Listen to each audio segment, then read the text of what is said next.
Getting pretty late in the season, but there's a new guy on the mound. It's Noah Clausen, the man of the hour here at Hanson Aggregates Field. Welcome to the broadcast. I'm Brady Foxwell. To my left is Evan Sambita. The Lumberjacks have lost 16 in a row when they're off to face the Oneonta Outlaws.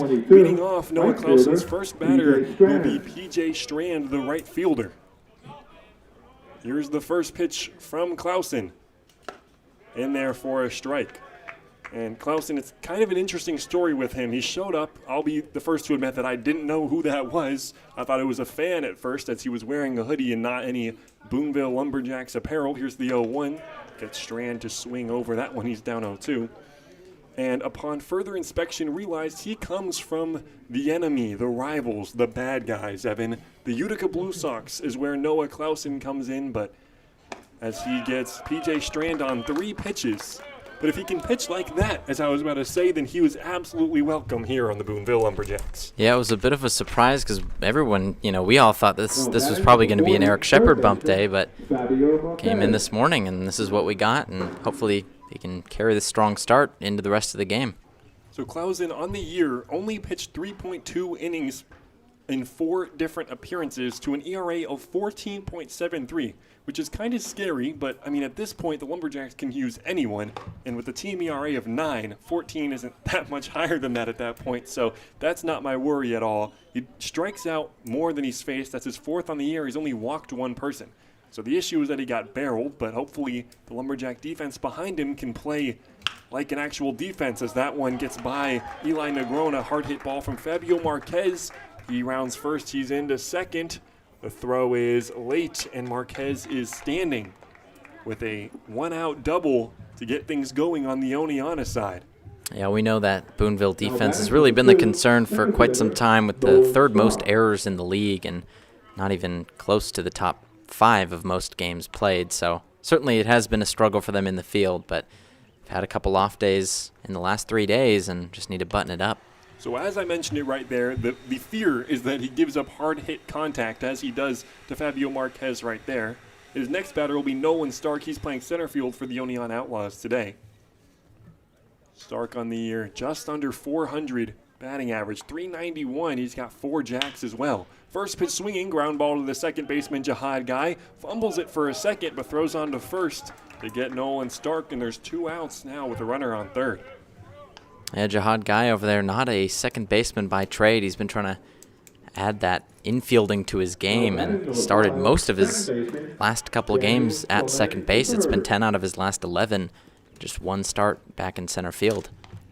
Evan, at this point, with how much he is playing second baseman, I think he can add that to the resume. More than just a utility guy. I'd call him a second baseman. Here's Daniel Tomei now, who is the other second baseman on the Oneonta side. Tomei on the year hitting 317. Oh my goodness, Oliver Lawrence struggles to throw it back to the pitcher Clausen, and by doing so, Marquez is in to score. So that's the Boonville defense, Evan, that you like to talk about in full display, as it's a miscommunication from Lawrence and Clausen, and Marquez comes in to score. That leaves the bases empty for Tomei now.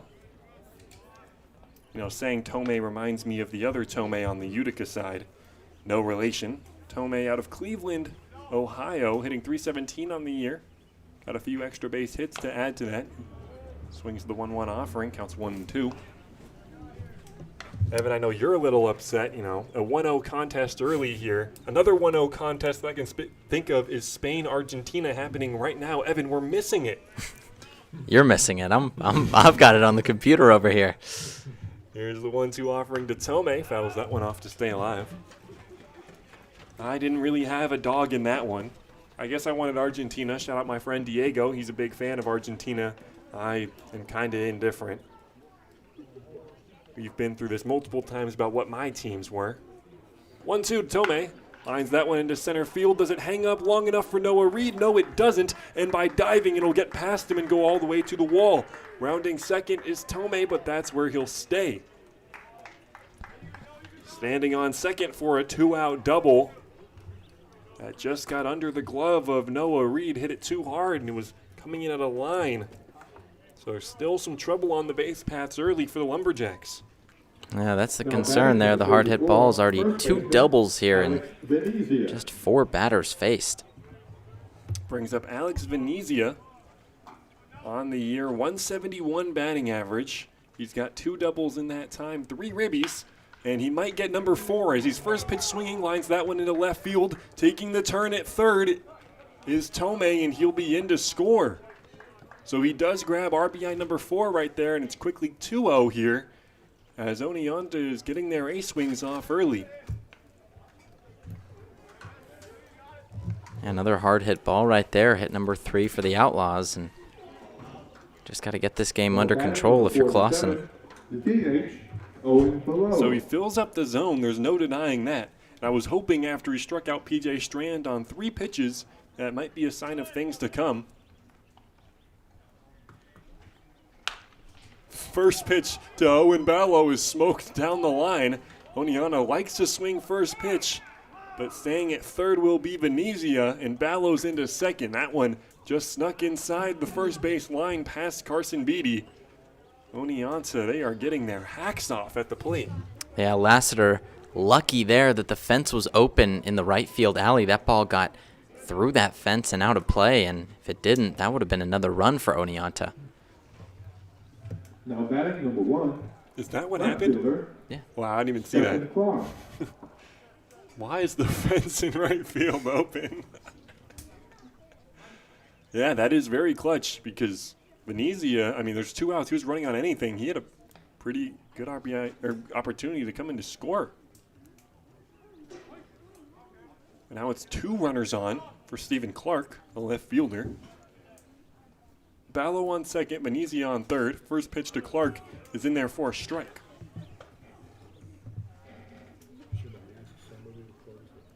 So with the day off for the Lumberjacks yesterday and a new pitcher today, that gives their guys just a little bit of rest. 1-1 to Clark, grounded to the left side, past the diving Negron. Venezia into score, Ballo held at third. But Oneonta, the lead jumps to 3 now here in the top of the first. It's a hit party here in Boonville. Just continued contact, and they seem to really be getting on Clausen pretty easily. Yeah, another new pitcher. Well, I don't want to say new, actually a familiar face for the Boonville faithful. It's going to be Will Markwood. He is available to pitch today if needed. Former Lumberjack, pitched for him last year as well. Even had an appearance this year. That one came against the Utica Blue Sox, in which he retired all 3 batters he faced. Here's Augie Maslow. First pitch is in there for a strike. It's runners on the corners. Clark at first, Ballo at third. 0-1. Skied to center field. That one playable for Noah Reed, who comes in, and it's a can of corn, but not before Oneonta puts a pretty good amount of damage on against the Boonville Lumberjacks. Scores 3-0. You're listening on the Lumberjack Sports Network. We'll see you after the break.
Welcome back to Hanson Aggregates Field at Dr. Robert Smith Sports Complex. Due up for the Lumberjacks, it's Jihad Guy leading off.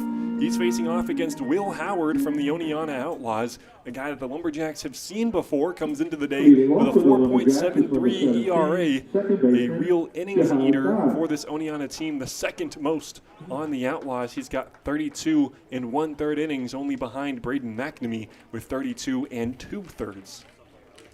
Here's the first pitch to Jihad Guy, in there for a strike. Guy out of Bruton Parker College plans on staying there next year as well. Didn't get lots of playing time at Bruton Parker. Only issue is that he was playing behind a 26-year-old. His words, not mine. Here's the 0-1 to Jihad Guy. Off speed in there for a strike. He's down 0-2. A quieter crowd tonight here at Hanson Aggregates for, I can only assume, a few reasons. One being that the start time was delayed by 15 minutes. Evan, I know you and I were both confused on when the game was actually going to happen, as Guy goes down on 3 pitches in the same fashion that PJ Strand did to start the top half of the inning.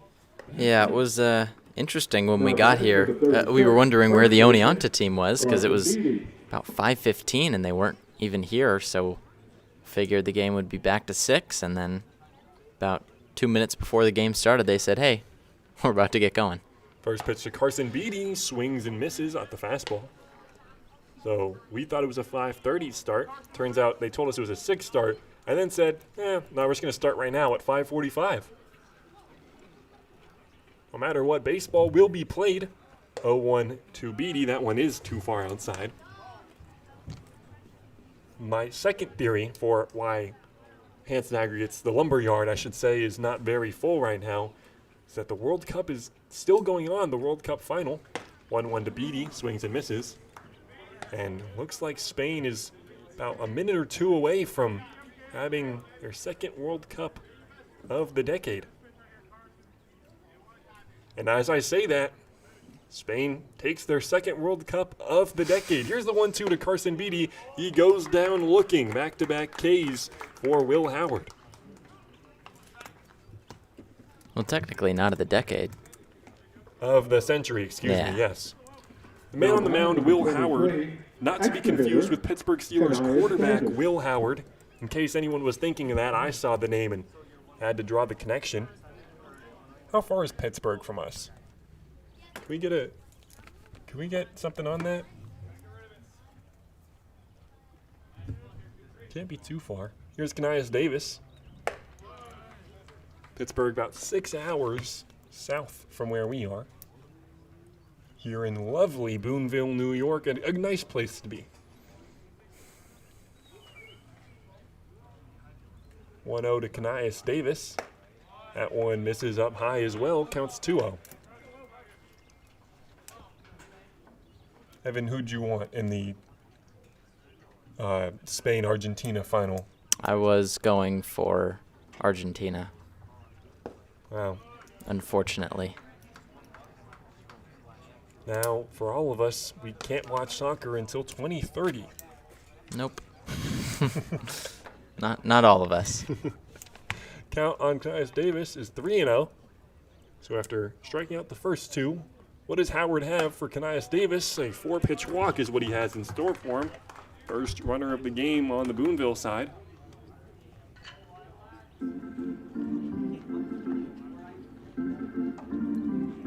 Brings up Wyatt Lassiter, rocking his all-pink gear. Seems like he alternates between pink and yellow. Today will be pink. Now batting number 25. Kanias Davis getting in on that action as well. The runner on first has a pink arm sleeve of his own.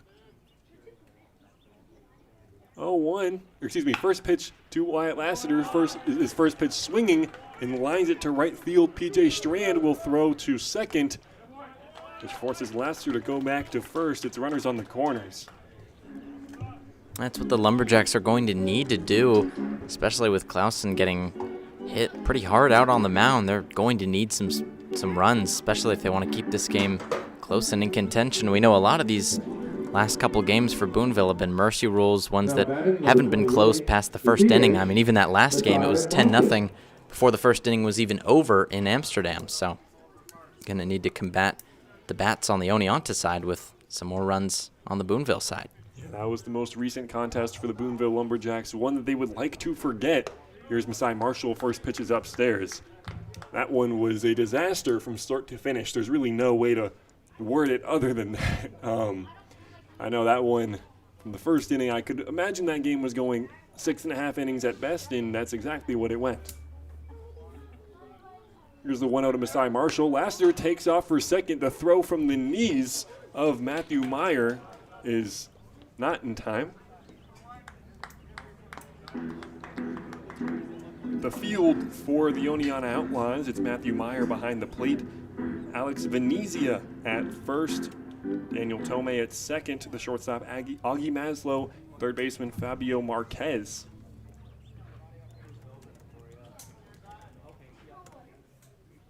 Howard's 1-1. Off speed, just misses the top part of the zone. In left field, it's Nolan Stark. In center field, Nolan Stark. In left field, Stephen Clark. And PJ Strand in right field. Stark and Clark. 2-1 to Marshall, runs way too far inside and hits him. Bases are loaded for Zeb Swangham. A really good spot for Zeb Swangham right here. He's been a machine for this Boonville team. Started 19 of the last 20 games, and he's been on base in 16 of those, so definitely a good spot for the UNC Asheville shortstop. Lumberjacks, the last first inning grand slam came off the bat of Argenis Lopez, who is no longer with the Boonville Lumberjacks. The last grand slam from the Boonville Lumberjacks came off the bat of Ian Farber, who is not playing today.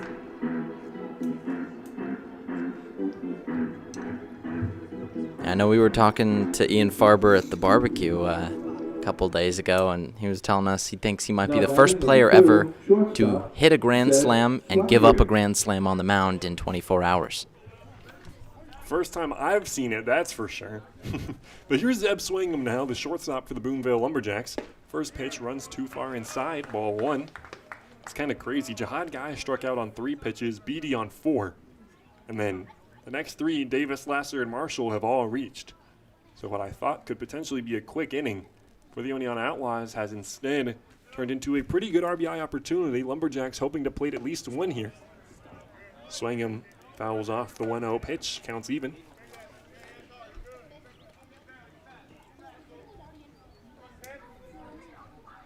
It's Eli Negron on deck, were it to get that far. Spoke to Zeb Swangham pregame about just his time here in Boonville and how he's liked playing under Christian Griffin as he fouls that one off his leg guard. Fortunately, he's wearing one. He was telling me he really enjoys playing under head coach Christian Griffin. He enjoys his time here. He's excited to go back to North Carolina, Asheville. He feels he's developed as a player. All sorts of good things, nothing but positives from the North Carolina, Asheville shortstop.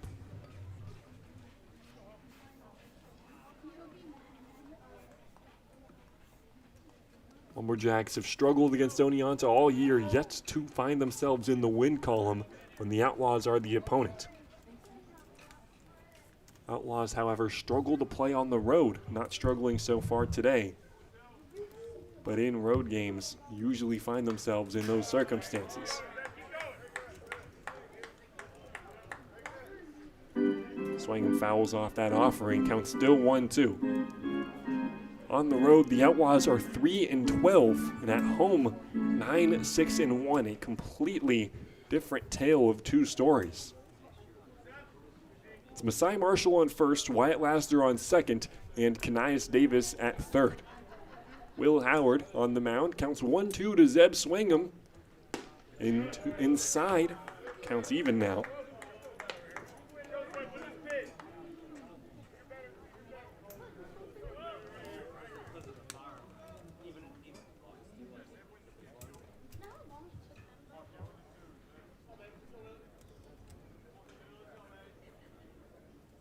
Two to count to Zeb Swangham. Swing and a miss. So Will Howard gets 3 outs eventually, all 3 via strikeout, but lets Davis, Lasser, and Marshall reach. We'll head to the top of the second where Oneonta leads the Lumberjacks 3-0.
Top of the second here at Hanson Aggregates Field, leading off for the Oneonta Outlaws, Matthew Meyer, the catcher. He'll face Noah Clausen for his second inning of work. Clausen dons the number 13 in the same way that Michael Clarkson did. He left just last week. First pitch to Meyer, runs inside. Clarkson committed to Stephen F. Austin University. He's headed to Texas from one Lumberjack to another Lumberjack team. Nickname stays true. Here's the 1-0 to Meyer in the dirt.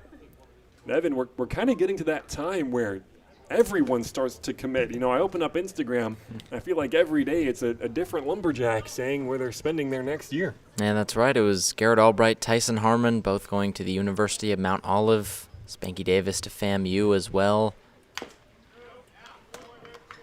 As it was this morning, actually, it was Masai Marshall saying George Washington University, so very excited for him.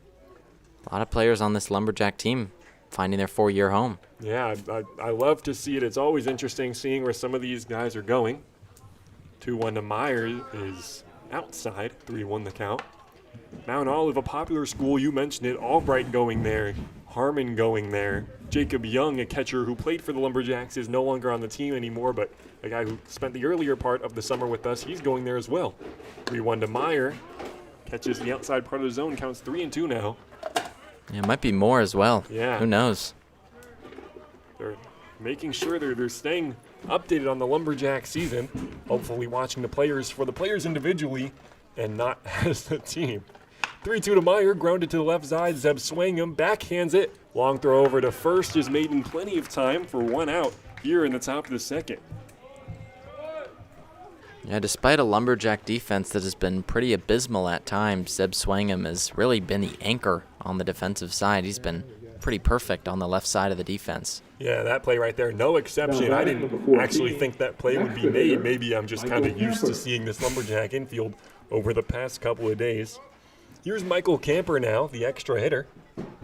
First pitch swinging, might be some firewood, chops it to Zeb Swangham. And as we were mentioning it, that one takes a bad hop and goes over his head. Yeah, nothing he can do about that one. Unfortunately, that's right over his head. Yeah, I gotta say, the middle infield of Zeb Swangham and Jihad Guy, not the tallest infield in the world, so a ground ball that gets over one's head is probably getting over the other, and that's the case right there. I believe they rule that a single for Michael Camper. Right fielder, P.J. Strand. So lineup flips over now. P.J. Strand struck out on 3 pitches just 20 minutes ago in the top of the first. You see strike number 4 is the first pitch to him, and his second at-bat is in there for a strike.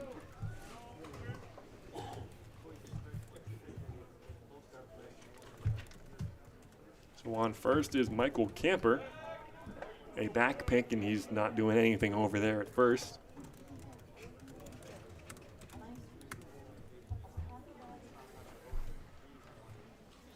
.6:14 the time. 30 minutes have passed since the first pitch. Strand grounds that one to Zeb Swingham, flips over to second, on to first for two, but cannot be scooped by the big first baseman Carson Beatty. They get the out at second, however. It's a fielder's choice, and there's 2 outs here in the top of the second. Yeah, good throw right there. Just couldn't make the pick. I mean, it's a tough one always when the ball's in the dirt for the first baseman, but just an unfortunate one right there. Inning should be over. As you were mentioning, Jihad Guy, not a typical second baseman, but is playing the role. I mean, I might be crazy, but I remember the time when the Lumberjacks were loaded with middle infielders, and you would never think Jihad Guy would get regular second base reps, but clearly not the case. First pitch, Fabio Marquez is upstairs. Marquez doubled his first at-bat. He comes in with a runner on first now in P.J. Strand. 1-0. That one does catch the outside part of the zone. Counts 1-1. Clausen got that first strikeout, hasn't gotten one since. But the ground balls, or excuse me, the contact, not nearly as hard. He's forcing a lot of ground balls. Strand fakes taking off for first, even gets the runner call from Carson Beatty, but goes back, and it's a strike from Michael Clausen. Noah Clausen. Thought that was Michael Clarkson out there on the mound for a second. I'm seeing the 13 on the jersey, man. It's messing with me. 1-2. Foul back. Yeah, I looked at the 13, and it's instinct. It's kind of funny because I used to call Michael Clarkson Michael Jackson all the time. So if you wear the number 13, that's impossible player identification by default for me here in the broadcast booth. After the fastball was fouled off, count still 1-2 to Fabio Marquez, who lines that one. Moving to his left is Noah Reed, and it's a tough play and one that he can't make. Pops out of his glove. Strand goes first to third, and Marquez stays put at first. A very tough play for Noah Reed, but one that they call an error ultimately as it hit the inside part of his glove. Might be battling the sun a little bit in center field, but ultimately a play that you got to make, got to back up your pitcher. Yeah, I think if he takes a little bit of a better route to that one, that's a can of corn for him. But unfortunately, runners on the corners now with 2 outs. Now batting number 2. That brings up Nolan Stark, the fielder, guy that you probably Nolan don't want to Stark. face with runners on the corners. On the year was hitting .391 coming into the day, 4 homers and 22 RBIs. First pitch is in there for a strike. I mean, the unfortunate thing is Clausen has been creating a lot of good contact. I mean, that double play ball should have ended the inning. The one that got up the middle was just lucky, and that one right there, probably a fly out most of the time. 0-1 fouled back, so despite a few mishaps from his defense, he's still throwing strikes and attacking hitters. Ahead in the count 0-2 versus the 3-hole hitter Nolan Stark. On first is Fabio Marquez, on third P.J. Strand. Here's the 0-2 as Marquez takes off, fouls that one back. It seems that now the crowd is kind of showing up. Yeah, now that the World Cup is over. Yeah. I know I'll be returning to watching Liverpool games coming up soon, and you're going to retire from the sport for the next 4 years. Is that For the correct? next 4 years, yeah. It was fun while it lasted. Kinda. I'm more of a baseball fan at the end of the day. Here's the 0-2. This is outside. Marquez with a delayed steal, and I'm not sure Oliver Lawrence even knew he was going, but now there's 2 runners in scoring position. To be totally frank, I didn't realize he was going either. Counts 1-2 on Nolan Stark with 2 runners on. Both in scoring position. Here's the offering. Off speed is hit to right field. Moving back is Lassiter. It's off the wall. Strand walks home. Marquez rounds third, and he's in to score as well. It's a 2 RBI double for Nolan Stark, who took advantage of the hanging curveball and lasers it off the wall over the head of Wyatt Lassiter in right. Yeah, tough one right there. I mean, that one's to the wall. Nothing Lassiter can do about it. Absolutely smoked on a rope, and yeah, just more hard contact for the Outlaws. Now And batting number 5. really, the unfortunate thing is this inning should have been over with the double play. Daniel Tomei, the Yeah, third. when you look at it offensively, to end the first inning, the Lumberjacks had the bases loaded and couldn't come in to score. Oneonta, they are passing the bat today. Everyone eating at the plate.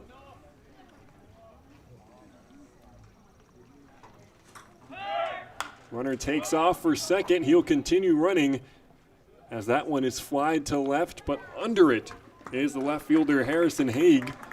Oneonta plates two more, scores 5-0. I'm Brady Foxwell. You're listening on the Lumberjack Sports Network.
Bottom of the second here at Hanson Aggregates Field. I'm Brady Foxwell alongside Evan Simbita. Leading off for the Lumberjacks is Eli Negron. After the Lumberjacks got 3 runners on and failed to plate any of them, Negron leads off, playing third base for the Lumberjacks today. On the year, hitting just under the Mendoza line, 192, 3 homers in that time, 9 ribbies, but he is on base at an okay clip. He's gotten 20 walks as well. First pitch swinging, grounds it to the left side, fielded by Fabio Marquez, throws a strike over to first. 1 pitch, 1 out here in the bottom half of the second.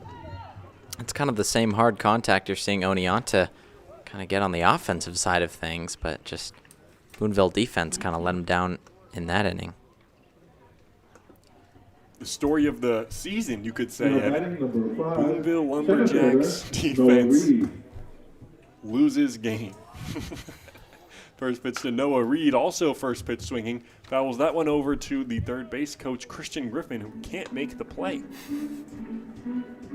Coach maybe still got it, allegedly. He's been making plays down there last couple games. That's the first one that he's really messed up. Here's the 0-1 to Noah Reed. Grounds that one to the shortstop, Augie Maslow. Throws over to first and gets the speedy Noah Reed. 3 pitches, 2 outs here in the bottom of the second. Will Howard working quickly.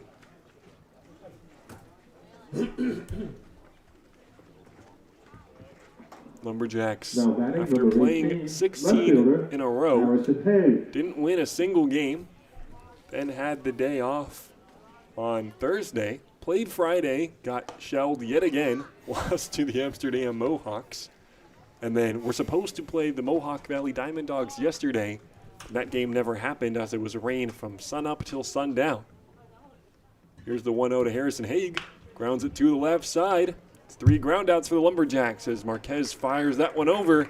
And we'll head to the top of the third. An unproductive inning for the Boonville Lumberjacks. Scores 5-0.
Welcome back to Hanson Aggregates Field at Dr. Robert Smith Sports Complex. Leading off the top of the third is Alex Venezia. RBI single in his first at-bat.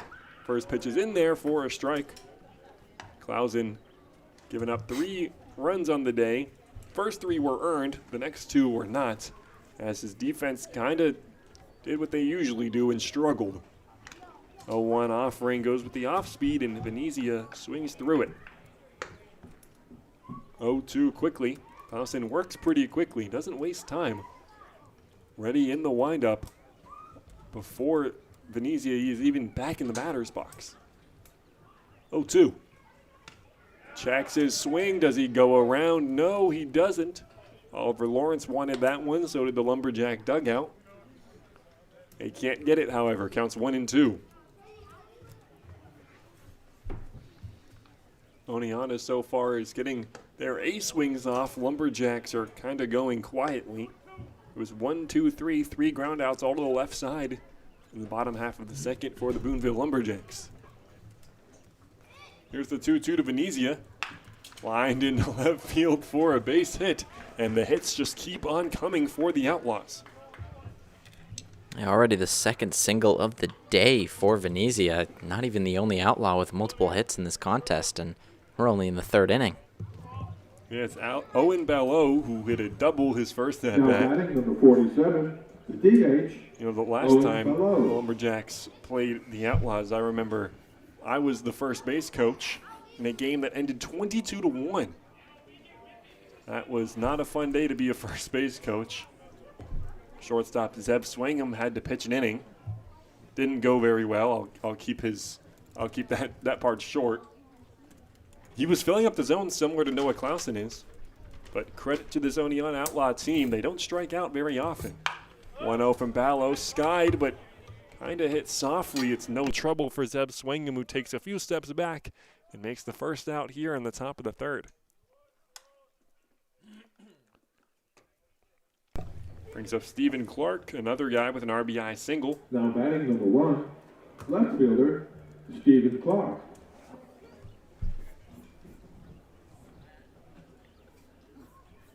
On first is Venezia.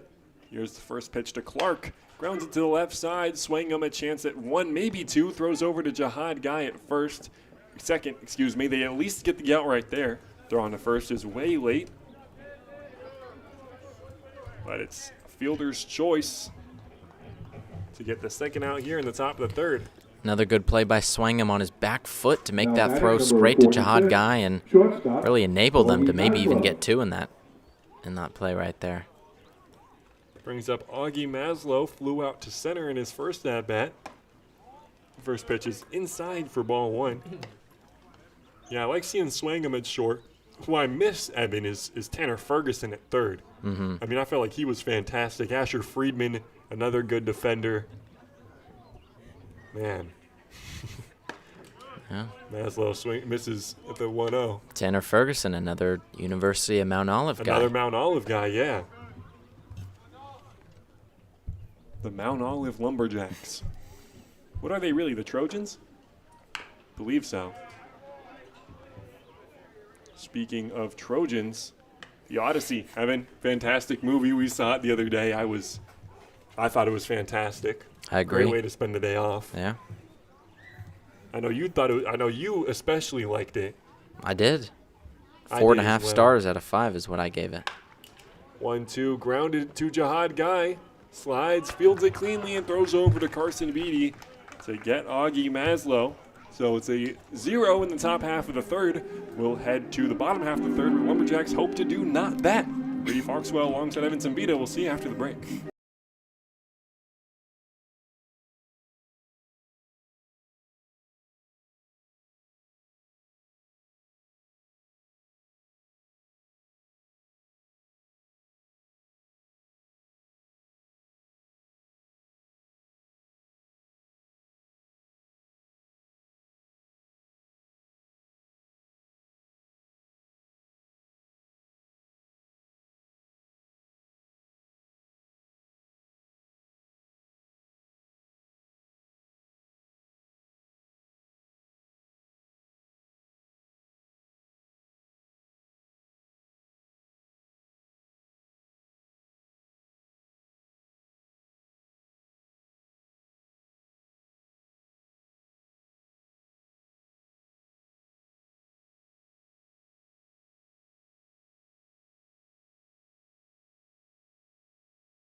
Bottom half of the third, game's kind of flying by, I gotta say.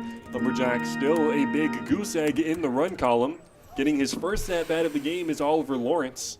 Leading off for the Lumberjacks is number 33. One of two catchers on this Boonville Lumberjacks squad, the other Seth Bischoff. He's got an off day after actually playing back-to-back games.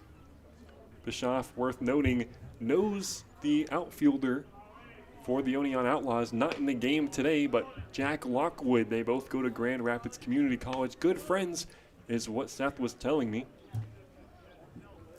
First pitch to Oliver Lawrence, big swing and a miss. 0-1, that one in the dirt. I feel like the Lumberjacks never get anything going when they face off against the Oneonta Outlaws. Often one-run performances or sub-4-run performances. Here's the 1-1 to Oliver Lawrence, is in there for a strike. Counts 1-2 now. Lawrence, a high schooler committed to Merrimack College to play catcher. Hitting 167 on the year, was really hot in his first few at-bats. Has cooled off since then. 1-2 misses downstairs.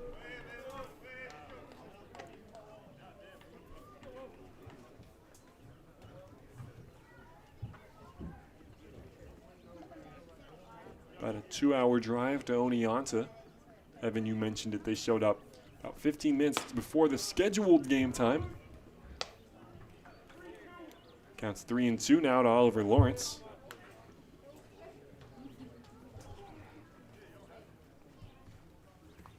Lawrence looking to be the fourth base runner of the game for the Boonville Lumberjacks. Here's the payoff pitch.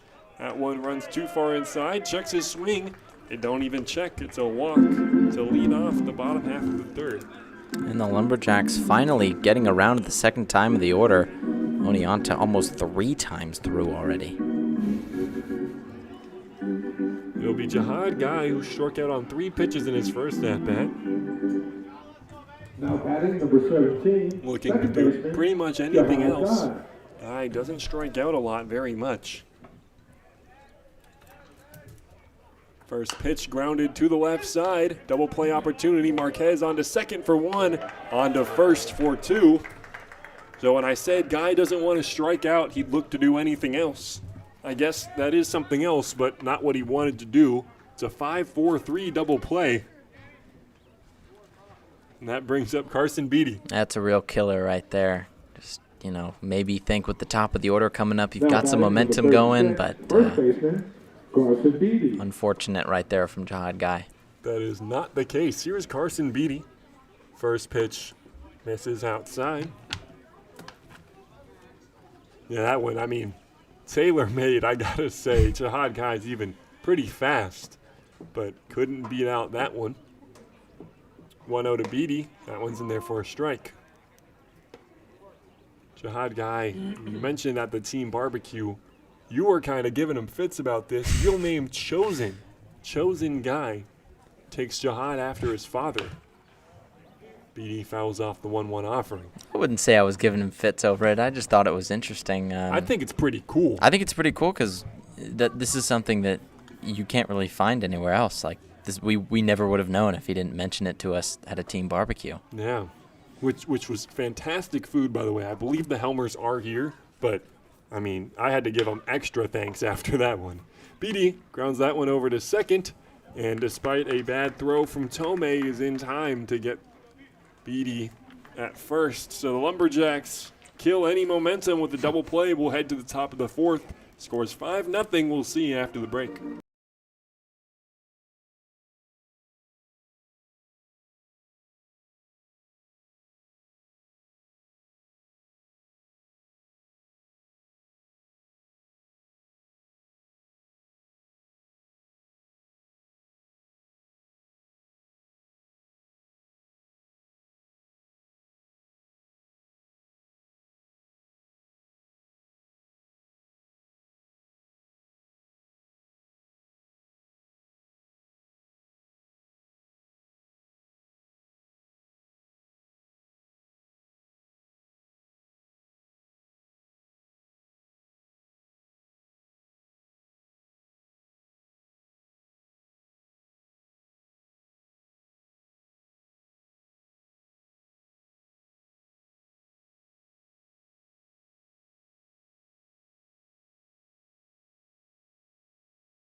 Top half of the fourth here at Hanson Aggregates Field at Dr. Robert Smith Sports Complex. We're almost an hour into this game. Matthew Meyer. First pitch to Matthew Meyer is fouled back. Noah Clausen still on the mound.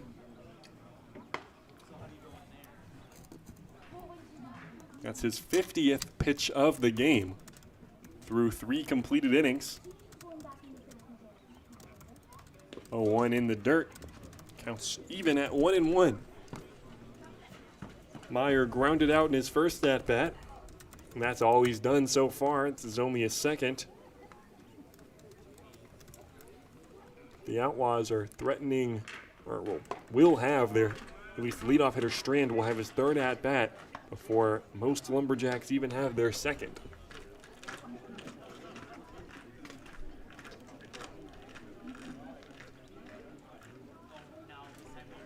Two and one to Meyer. Is in there for a strike. Counts even at 2s.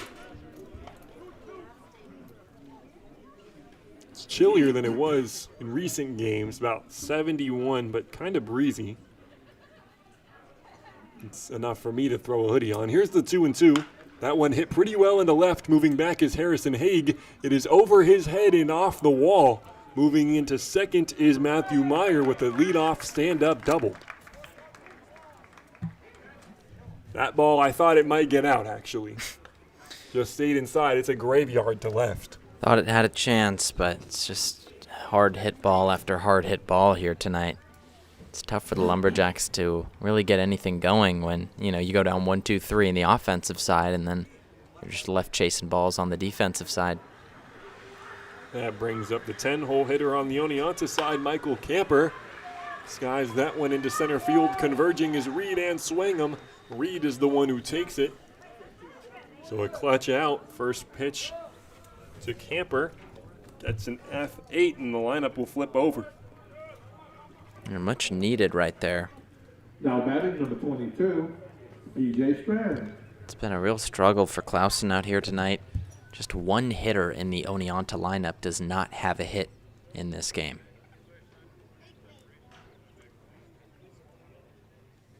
And that's PJ Strand. I'm looking through to see who that is. Here's the first pitch to Strand. Swings and misses.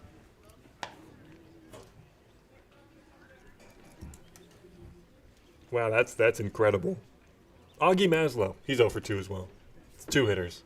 8 out of 10, Evan. Like the Drake song. Here's the 0-1 to PJ Strand. Runs too far inside. On the Lumberjack side, it's one guy with a hit, and that's why it lasted, or the right fielder.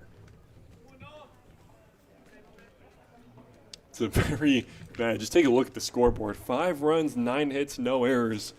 0 runs, 1 hit, 2 for the Lumberjack side. Strand goes down 1-2, and he's at risk of being the first to go 0 for 3 on this Oneonta side.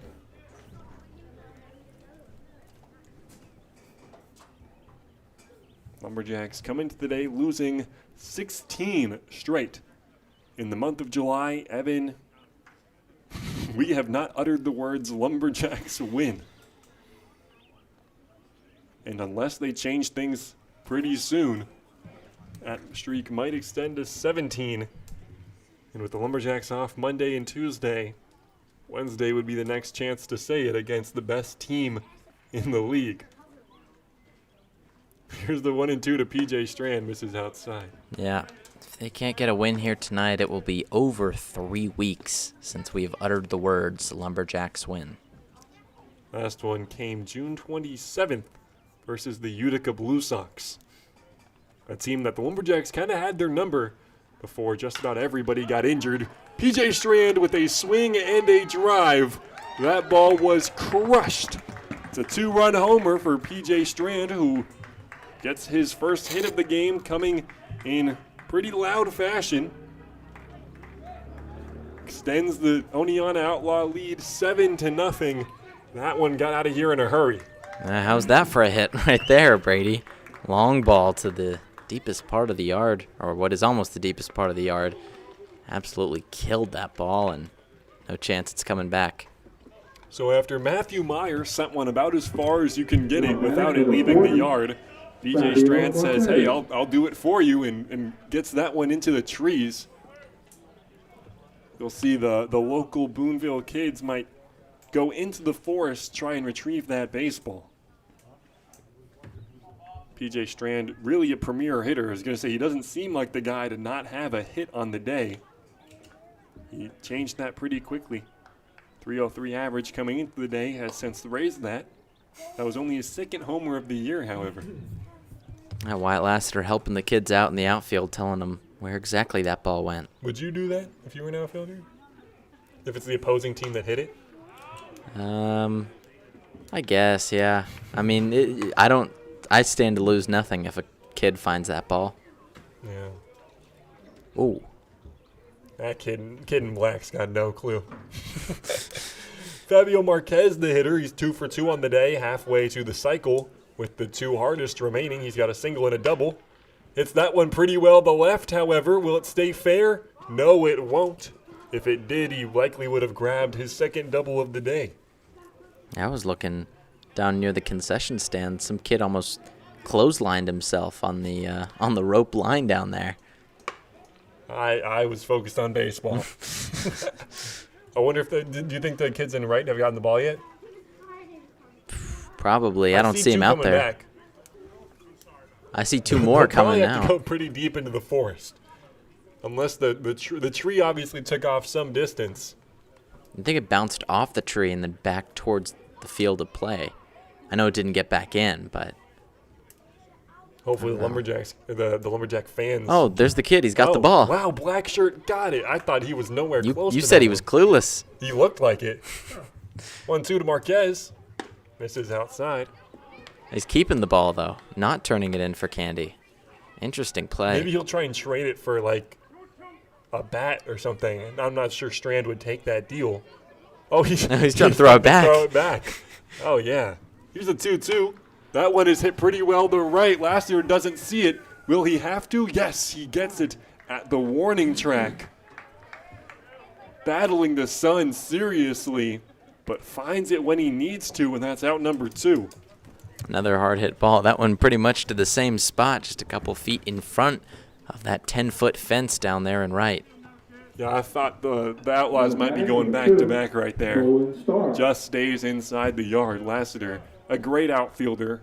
In my opinion, the second best on this Lumberjack squad. Bronx Lewis, the day off, often mans the outfield in center field. Lassiter, the strongest arm, and a velo of well over 100. Wish I had the exact number.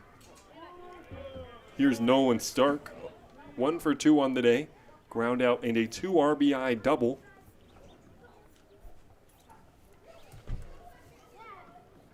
Here's the 0-1 offering. Swings and fouls that one off. He's down 0-2.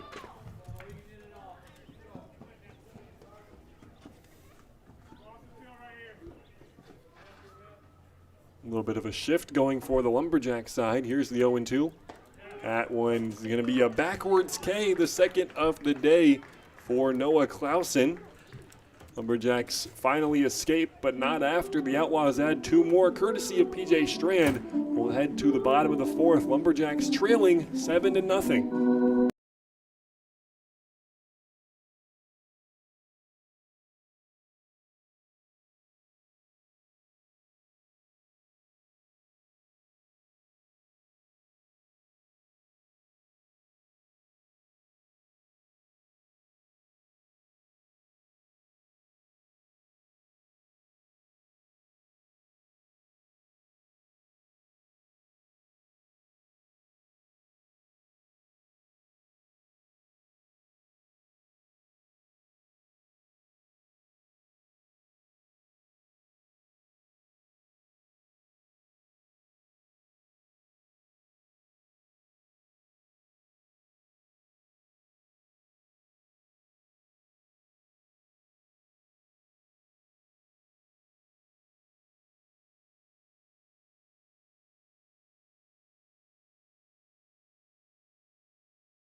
Bottom of the fourth here at Hanson Aggregates Field. It's Kanias Davis leading off. He's 0 on the day with a walk in his first at-bat.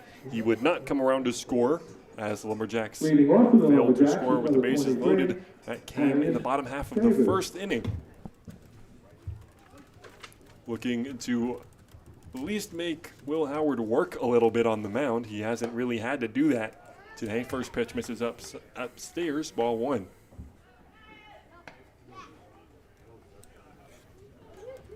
Lassiter and Marshall are on deck. 3, 4, and 5 up the lineup respectively. 1-0, Kanias Davis jumps on it, but just misses and skies it to the right side. Who wants it? Alex Venezia is the one that wants it. First out here in the bottom of the fourth.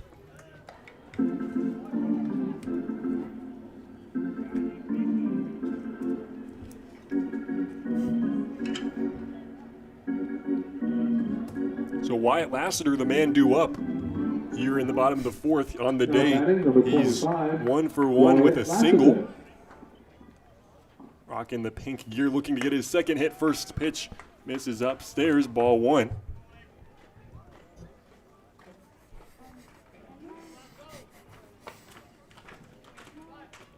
Lassiter, you mentioned it, one of the guys that comes out of Mount Olive, will be joined by a few more of his Lumberjack teammates.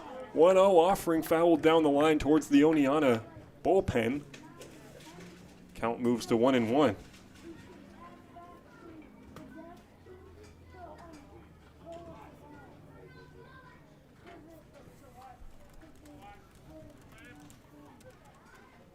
One is inside, counts 2-1 now on Lassiter. Lassiter on the year, a .244 average for the Lumberjacks. 19 hits on the year. Looking for that first homer. Sent a few to the warning track. None have actually left the yard.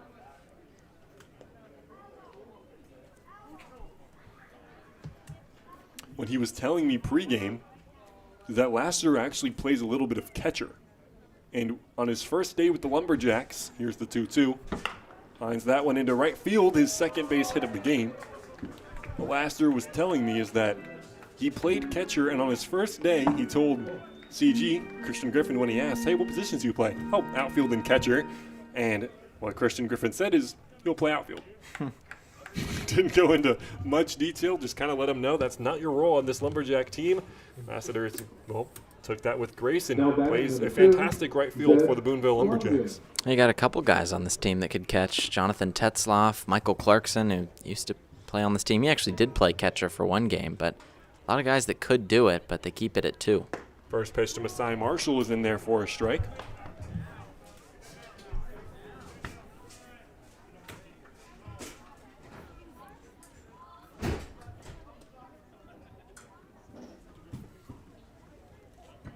Yeah, I wonder who else can secretly play catcher. Not that it's needed. I think the duo of Bischoff and Lawrence works out pretty well for the Lumberjacks. Counts 1-1 now on Marshall.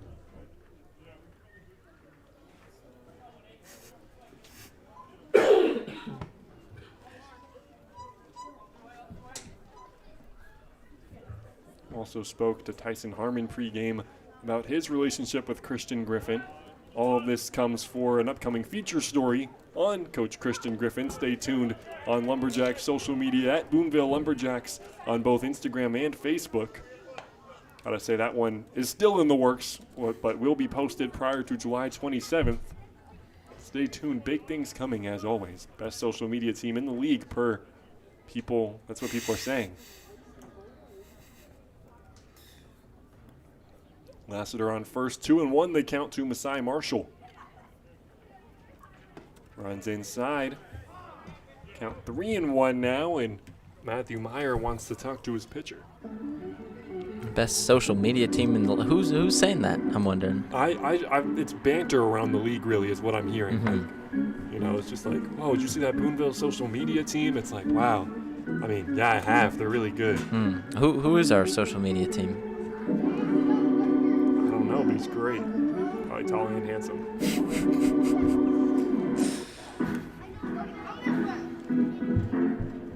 The Will Hill feature did do pretty well, though. he enjoyed that. Seemed that, that one did well numbers-wise on both Instagram and Facebook as well. That's why we do it, Evan. 3-1 to Masai Marshall, runs too far inside. It's ball 4. I actually like to preface that that's not why we do it. We don't do it for the numbers. It's to tell the stories to a wider audience is what I'm trying to say. I appreciate the view count on that and that more people get to learn Will Hill's story, specifically how he got here to Boonville, New York. Well, so you do it just for, just for the intention is what you're saying? Essentially. Okay. Good to know. That brings up Zeb Swingham, who struck out with the bases loaded back in the bottom of the first. Now batting number He 2. now has 2 runners Zeb on Swingham. with only 1 out. Lumberjacks really need to plate one right here.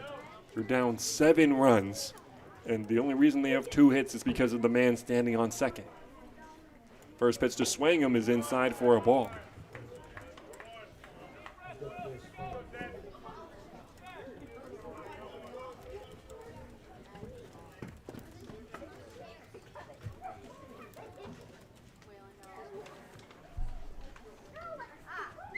Kind of funny when I did Christian Griffin's interview this morning, or not this morning, but earlier this afternoon, I should say. Took about, I think it was 11 minutes was the total run time. And then I told him, like, yeah, I want to interview a few guys, like secondary. I'm thinking Tyson Harmon for sure. As for those who don't know, Tyson Harmon and Christian Griffin, their relationship goes back a few years, actually, when Harson was playing 17U baseball. 1-1 to Swingham. This is inside. So I was like, I want Tyson Harmon for sure. And Christian Griffin's like, yeah, for sure, I got you.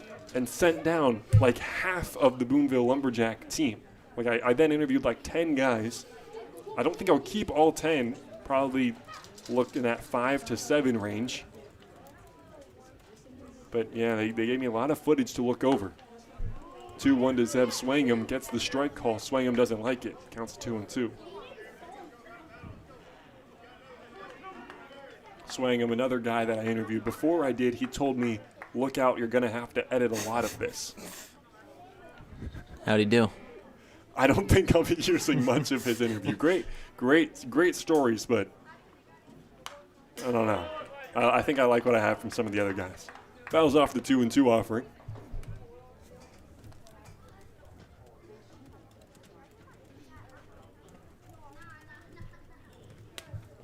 It's Masai Marshall on first and Wyatt Laster on second.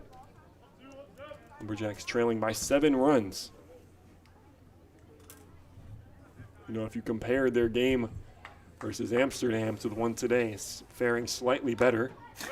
Swingham fouls off the 2-2 offering, which really isn't good. You don't want to be playing better when you're down 7-0. And if you look at their last, we're bottom of the 4th, last 13 innings played, the Lumberjacks have been outscored 33-1. It's not even a football score because you don't score 1 run or 1 point in football. Here's the 2-2. Howard gets ready for it. Outside, counts 3-2. They check back on Wyatt Laster at second. A very close play, but Laster dives back and is safe. Yeah, you could score 1 point in football. Very niche, the 1 point safety, which has never happened in an NFL game before, but is possible through the rule book. I bet if the Boonville Lumberjacks were a football team, they would find a way to score the 1 point safety. Not a compliment or an insult. I think it's something they would find a way to do.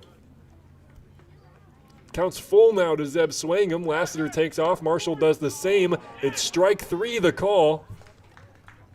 And Zeb Swingham walks back to the dugout. Matthew Meyer says, hey, he was in my line. Doesn't matter, however. Both runners move up, but Swingham goes down looking. Something that, Evan, I feel like we don't see a lot of. It's, maybe this is personal opinion, but in the PGCBL specifically, I often feel that when a runner goes, they kind of just get the ball call no matter what. Yeah, I feel like certainly we see that a lot against the Lumberjacks, as whenever anyone hears runner in the infield, it's just no matter where the pitch goes, it's a ball. They don't get the call right there. That's Swingham's second strikeout of the day.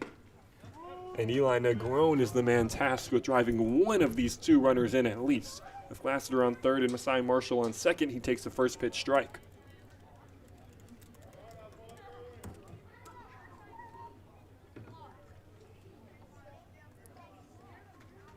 0-1. This is towards the hands of Negron. Counts even. Eli Negron, someone you got to feel for, coming out of the University of Maryland Eastern Shore, the team that famously lost 55 games in a row. Now, he wasn't on the team that lost 48 in a row, but he was on the team that started the season 0-7. So when he came to Boonville, I'm sure he doesn't enjoy losing 16 in a row. You got to feel for him. It's got to be rough to lose all those games. I mean, certainly doesn't feel great, and we're not even the ones playing. I couldn't imagine how it would feel being out on the field for some of those games. Negron currently in the transfer portal, looking for a 4-year home, one of a few guys who haven't committed somewhere already. 1-2 offering is late on the fastball. Lumberjacks strand any potential would-be runs in Wyatt Lasser and Messiah Marshall. Those of you at home, my name is Brady Foxwell, and my day as your lead play-by-play broadcaster is done. I'll be handing that responsibility over to the man to my left, Evan Simbita.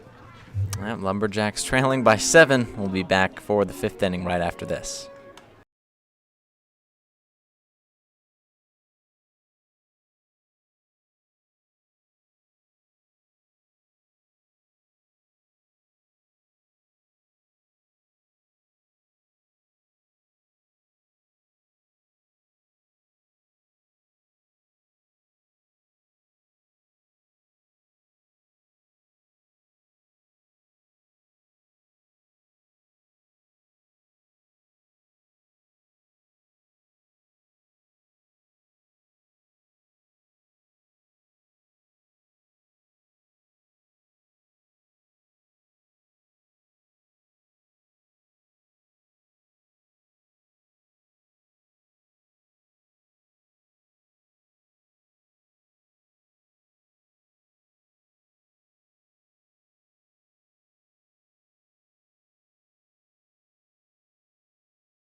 Still Noah Clausen out on the mound for the top of the 5th inning. It's 7-0 Oneonta Outlaws on top of the Boonville Lumberjacks, and the first batter up for the Outlaws, Daniel Tomei, the second baseman.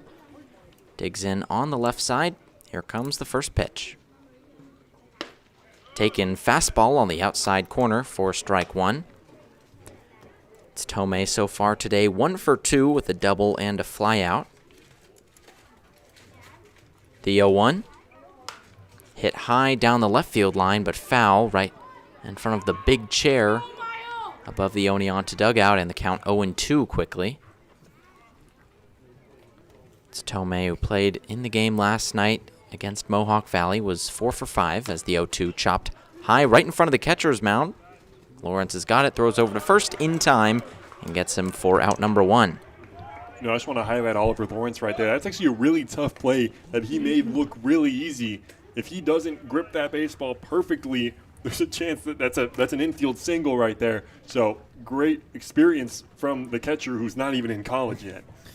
So he gets him for out number 1. It brings up the first baseman, Alex Venezia. First pitch on him, inside for ball 1.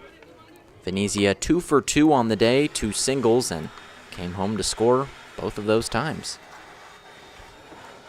Pitch number 73 on the way from Clausen. In there for strike 1. Late call by the home plate umpire, and the count moves to 1-1. It's Venezia, who's played in 2 of the 4 previous Boonville games this season, as the 1-1 in there for strike 2. He's 1 for 4 with the double, 3 walks, as well as a strikeout. He's added 2 more hits on today. The 1-2. Hit off the end of the bat to the left side. Negron's got it. Long throw to first is in time. Beatty stretches out and gets him for out number 2. Well, yeah, now that makes for 2 good defensive plays. That one another tough play that I would not have been surprised if found a way to get through the infield, but Negron fields that one cleanly, makes a tough throw over to first. That's 2 quick outs, and defense finally working for Clausen. So the DH Owen Below steps in with 2 outs here in the top of the 5th inning. Digs in on the left side. Here comes pitch number 1. Taken in there for strike 1.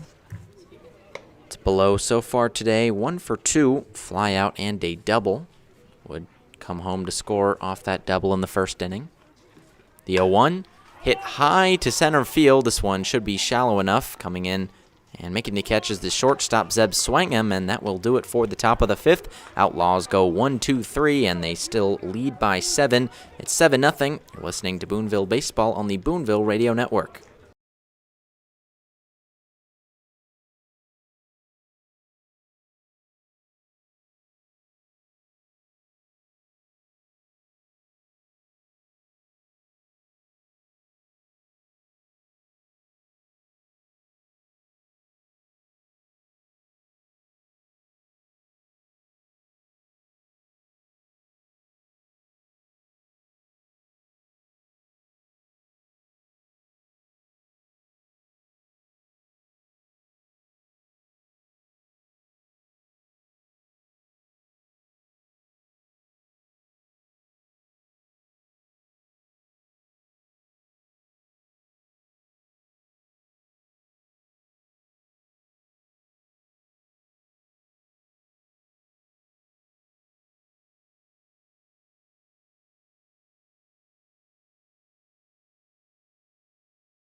Still Will Howard out on the mound, coming out for inning number 5 of work right here. It's 7-0 Oneonta in the bottom of the 5th inning. 3 batters he will face are the bottom of the order for the Lumberjacks. It's Noah Reed, the center fielder, Harrison Haig, the left fielder, and then Oliver Lawrence, the backstop. And it flips back over to the top of the lineup. So far, no hits on the day for Noah Reed, Harrison Haig, or Oliver Lawrence. 2 ground outs and a walk from the bottom of the Boonville order.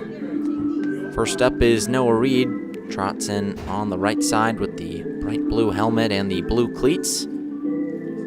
Draws with the end of the bat in the dirt and gets ready. It's Will Howard, who still has not surrendered a run here tonight. Just 1 hit, 3 walks, and 5 strikeouts for Howard. Here comes pitch number 1 on Noah Reed. Check swing. Did he go? Yes, he did. That's strike number 1. It's Reed, who grounded out to short in the 2nd inning. It's part of a 1-2-3, bottom of the 2nd. Here comes the 0-1. Hit high into center field. Coming in on this one is Strand. It's shallow. Can he make the catch? No! Off the glove. Noah Reed stuck in between 1st and 2nd. They'll call that an error on the center fielder, Strand. I'll call that a hit, excuse me, and Noah Reed in there with a leadoff. Yeah, that was a really tough play. Kind of put it exactly into no man's land where Stark has to run seriously far. Kind of surprised he even got a glove on it. That's a tough play. But hopefully the Lumberjacks can get something going now with the runner on. So here comes the left fielder, Harrison Haig. First pitch on him is taken in there for strike 1. Just the 2nd hit of the day right there from Noah Reed. The other by Wyatt Lassiter all the way back in the 1st inning. Here comes the 0-1. Chopped foul down the left side. Count 0-2 now on Haig, who last played in the Amsterdam game. That was ultimately a 25-run loss for the Lumberjacks. Just a 25-run loss. This is just crazy to say. 0-2 the count on him here. Howard comes set. Here's the pitch. Swing and a miss out in front of that one, and Haig goes down for out number 1. That's strikeout number 6 on the day for Will Howard. When we mentioned guys who are in the transfer portal, Haig was another one coming out of Bay College in Michigan. He transferred to Roosevelt University just outside of Chicago. He'll be teaming up with a guy on the Oneonta side, Max Bowers, who is currently at Roosevelt University. Pick back on Reed, not in time, slides back in there head first. It's Oliver Lawrence, the catcher, at the plate now. Had a walk in his first time up and ultimately would be out on a double play from the leadoff man, Jihad Guy, who's on deck. Lawrence gets some practice swings and steps in on the right side. Umpire says play ball. Howard's ready for the pitch. Here it comes. Taken up high, fastball misses, 1-0 the count. It's Lawrence, who also played in that Amsterdam game, has 0 for 3 with a strikeout and 2 flyouts. 1-0 the count on him here as there is movement in the Boonville bullpen. Here's the pitch. Inside, called for ball 2. This is Lawrence's first time playing against the Oneonta Outlaws so far this season. Hasn't played against them in any of the previous 4 contests. He's ahead 2-0 on Will Howard right here. The next pitch. In there for strike 1. It's Noah Reed on first, who reached on a single that came off the glove of the center fielder P.J. Strand. 1 out in the inning. That was the Harrison Haig strikeout. And 2-1 the count on Oliver Lawrence. The 2-1 as Reed goes from first, called for a strike, but Reed in there safely. The ball trickles into center field off the glove of Tomei, and Reed's got the first stolen base of the game for the Lumberjacks.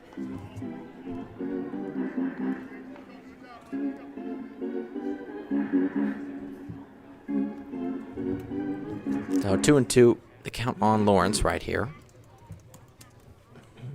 Looking to avoid the punch out. 1 out with a runner on second. The 2-2. Swing and a miss, way off the plate, and the throw over off the drop third strike is in time by the catcher Mayer, and that is out number 2. Strikeout number 7 of the day for Will Howard. 6 hitters in this Lumberjack lineup already have been punched out. In comes Jihad Guy, who started off the game with the strikeout. Also grounded into a double play in his next at-bat. Howard still dealing out there on the mound. Here comes the first pitch. In there for strike 1, off speed, just clips the inside part of the zone. It was Jihad Guy who started off the Amsterdam game with the strikeout as well. 2 straight punch-outs to start the game. He's down 0-1 again right here. Howard ready for the next pitch. Here it comes. Off speed, misses up high, 1-1 the count. It's a guy who's had a hit in 4 of the last 5 games, including a double in his last contest. That was just his second double of the year and second in a row against the Mohawks. Here comes the 1-1. Hit off the end of the bat into shallow right field. That's going to get down as Noah Reed being sent home by Christian Griffin. He will score as Jihad Guy thought about going for second but holds up on first. Lumberjacks finally get one back. It's 7-1. Oneonta still on top. Jihad Guy's been hot at the plate recently. He likes taking fastballs the other way to right field, oftentimes for extra bases. Right there, he's only limited to a single, but he absolutely does a job, and gets Noah Reed to come in to score. I mean, great piece of hitting right there. So in steps the first baseman, Carson Beatty, on the left side. Here's the first pitch. In there for strike 1. Beatty 0 for 2 on the day, strikeout and a ground out to second. Contact hitting first baseman hasn't had his best hacks so far today. Here's the 0-1. Taken in there for strike 2. 0-2 the count on Beatty, who has struggled with the strikeout as of late. Got 10 strikeouts in his last 6 games, including 2 last game, after having 2 the night before. He's down 0-2 yet again. Howard stares him down, gets the sign, and here comes the pitch. Taken down low, bounces off home plate, and the count 1-2 after that off-speed misses. Beatty's been ramping up the playing time as of late. Played in 11 of the last 12 games with what was the everyday first baseman Argenis Lopez gone from this team. Here comes the 1-2 as Guy goes from first, pitches way outside, and the throw also late. Trickles into right field, and Guy's going to break for third. Close throw as Tomei's throw not in time. The third baseman Marquez faked that one getting by him, but Jihad Guy not fooled, and another runner in scoring position. Yeah, I like that idea by Marquez right there, but Christian Griffin, the third base coach right there, make sure that Jihad Guy stays put. Marquez still pretending he has the ball, even with Howard back on the mound. So runner on third, 2 outs here, 2-2 the count to Carson Beatty.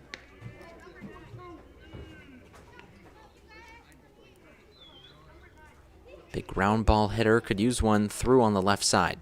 Here's the 2-2. Hit up the middle, this one right at the shortstop. Maslow throws over in time and gets him for out number 3. So that will do it for the bottom of the 5th inning, but the Lumberjacks do plate 1. It's 7-1 heading into the 6th inning. You're listening to Boonville Baseball on the Boonville Radio Network.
New man out on the mound for the Lumberjacks. It's Will Markwood, the returner, the only returner from last year's squad out there, as that's the day for Noah Clausen. A total for him, 5 innings pitched with 7 runs, 5 of them earned on 8 hits, no walks, and 1 strikeout. It's Markwood, who has over a 13 ERA at Skidmore College in the last collegiate season, but his only appearance for Boonville this season was shutting down the Utica Blue Sox 1-2-3 in the team's last away game.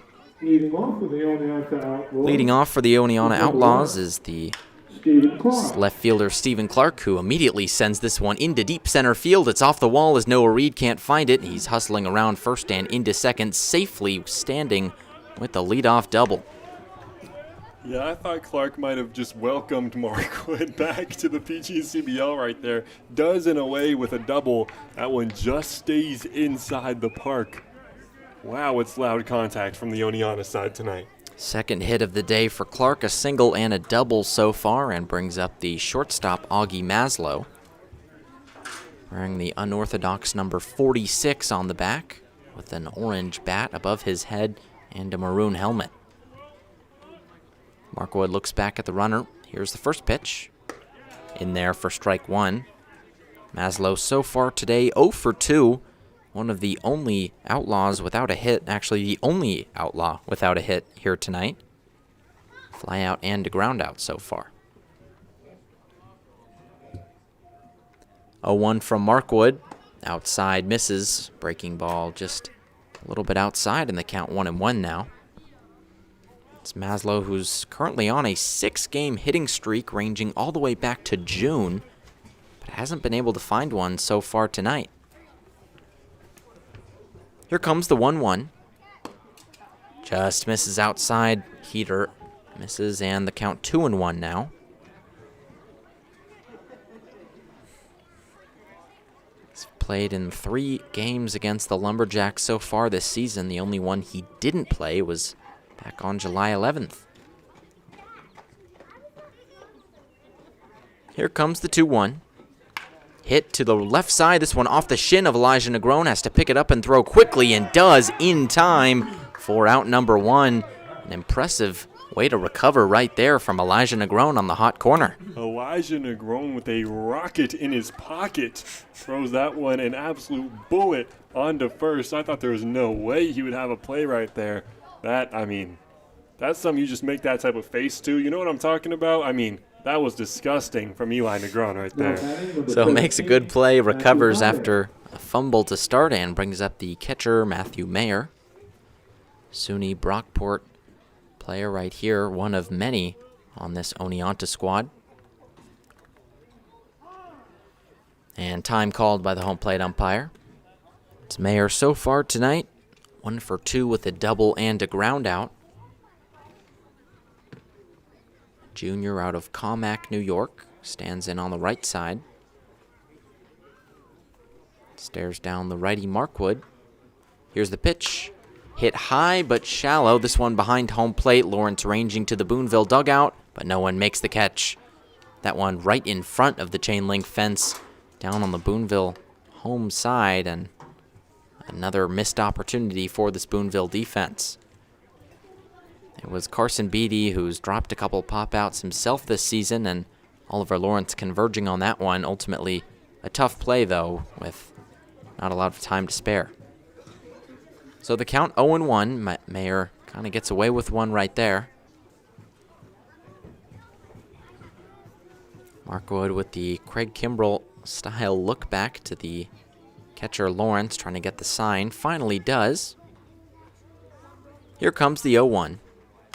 Hit to the backstop, and the count 0-2 now. Mayer struck out just once against Boonville so far this season. Does have 12 on the season and 19 games played. Here's the 0-2. Hit up the middle. This one's not going to find a Lumberjack glove. It's under Zeb Swangham, who hits the ground. As coming home and scoring there is Stephen Clark. Throw is offline, and it's going to be a 2-bagger right there for Matthew Mayer. It is 8-1. Oneonta Outlaws on top. Yeah, there can only be one good Lumberjack defensive play in an inning, and it seemed they used that on the Eli Negron throw over to first. Right there, it wouldn't make sense if there weren't for an errant throw that allows the base runner to advance an extra 90 feet. So hit number 2 on the day for Mayer, and brings up the extra hitter, Michael Camper. He's 1 for 2 himself, single and a flyout so far today. Bats with a runner on second, 1 out here in the top of the 6th inning. It's 8-1 Oneonta. First pitch on Camper. Hit high into right field. Back on this one is Lassiter. Makes the catch on the warning track, but tagging from second to third is Mayer. He is in there safely as the throw offline from Lassiter. Finally gets him right there, though. That's out number 2.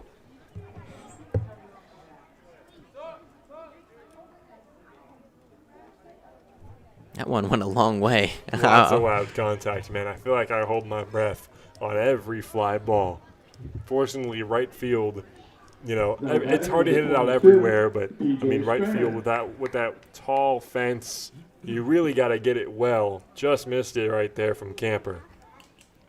So brings up PJ Strand, the right fielder, for at-bat number 4. First pitch on him misses up high. His last at-bat, he showed you how it was done. The one that he sent was towards the top half of the trees. 2-run homer off the bat. That his only hit so far today. He's 1 for 3. The 1-0. Off the end of the bat, right up the middle, off the pitcher Markwood. He can't locate it, and into first safely is PJ Strand. There's no throw, and a run scores from third. Mayer comes home, and it's 9-1. Outlaws on top.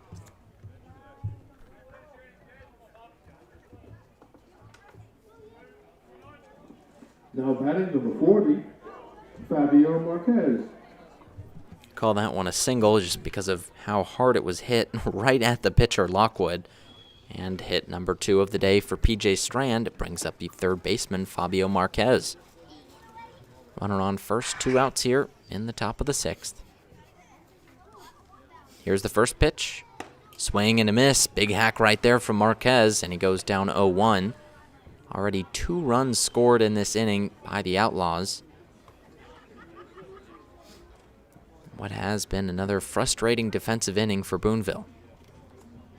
Markwood ahead 0-1, glances at the runner and delivers. Hit high to left field. Coming in on this one is Haig, though. Him and Swangam over there, and he calls him off for out number 3, but Oneonta tack 2 more on. It's 9-1 heading to the bottom of the 6th inning. You're listening to Lumberjack Baseball on the Boonville Radio Network.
It's Will Howard out there for inning number 6 of work here against the Lumberjacks. He's only surrendered 1 run so far, and he'll have to face the middle of the Boonville order. It's Kanias Davis, the extra hitter, Wyatt Lassiter, the right fielder, and Masai Marshall, the DH, here to bat in the bottom of the 6th inning. It is 9-1 Outlaws. Oneonta on top in this one. And in steps the extra hitter, Kanias Davis. Digs in with pink and purple batting gear here today. First pitch on the way from Howard. Hit into shallow left. That one gets down for a single. Picking up it is the left fielder Clark, and leadoff man on for the Lumberjacks. It brings up Wyatt Lassiter. Just the 3rd hit of the day for the Lumberjacks. First by Kanias Davis, and brings up Lassiter, who's got a single and a walk so far in this game. Now batting number 25, Wyatt Lassiter. Digs in with all pink batting gear, sensing a trend here from the Lumberjacks. Here's the first pitch from Howard. Hit hard down the left field line, but foul. That one out of play near the Oneonta dugout, and the count 0-1 on Lassiter. Lassiter's the only man who's had a walk and a single so far today. He's down 0-1 right here. Next pitch. Swing and a miss. Slider down low in the dirt gets him, and quickly he's down 0-2. Lassiter doesn't strike out too much. He's got just 12 strikeouts on the season and just 1 in his last 6 games. Down in a dangerous position right here, though, as Howard looking for strikeout number 8. The 0-2. Up high, fastball misses, and the count 1-2 now. We've seen Howard battle against the Lumberjacks previously this season. It's been good for this Outlaw team, particularly against Boonville. He's shown it again here tonight. 1-2 on the way. Hit into shallow right field. This one's going to get down for another hit. Davis looks at the ball but stops at second. Throw is all the way to the third baseman, Fabio Marquez, but a second single in the inning. Runners on first and second. No outs for Masai Marshall. Yeah, it's Lassiter's 3rd single of the day. You really can't get him out today. And all have been kind of weakly hit balls to right field. Hey, if it ain't broken, no need to fix it. Wyatt Lassiter having himself a day. Well, something that might need to be fixed is Will Howard out on the mound, as there's a meeting between the Outlaws infield, as that's going to be the day for Howard. Allows 2 singles here to begin the bottom of the 6th inning, and that will do it. New arm out of the Oneonta bullpen coming right after this. We'll have that for you right here on the Boonville Lumberjacks radio network.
Bottom of the 6th here in Boonville, runners on first and second, no outs, and that was the day for Will Howard. Final tally for him, 5 innings pitched with 5 hits, 4 walks, as well as 7 strikeouts, and in comes Braden McNamee out for his 2nd appearance against Boonville so far this season. First had a win in 7 innings pitched, all the way back on June 19th, just 2 earned runs across those 7 innings.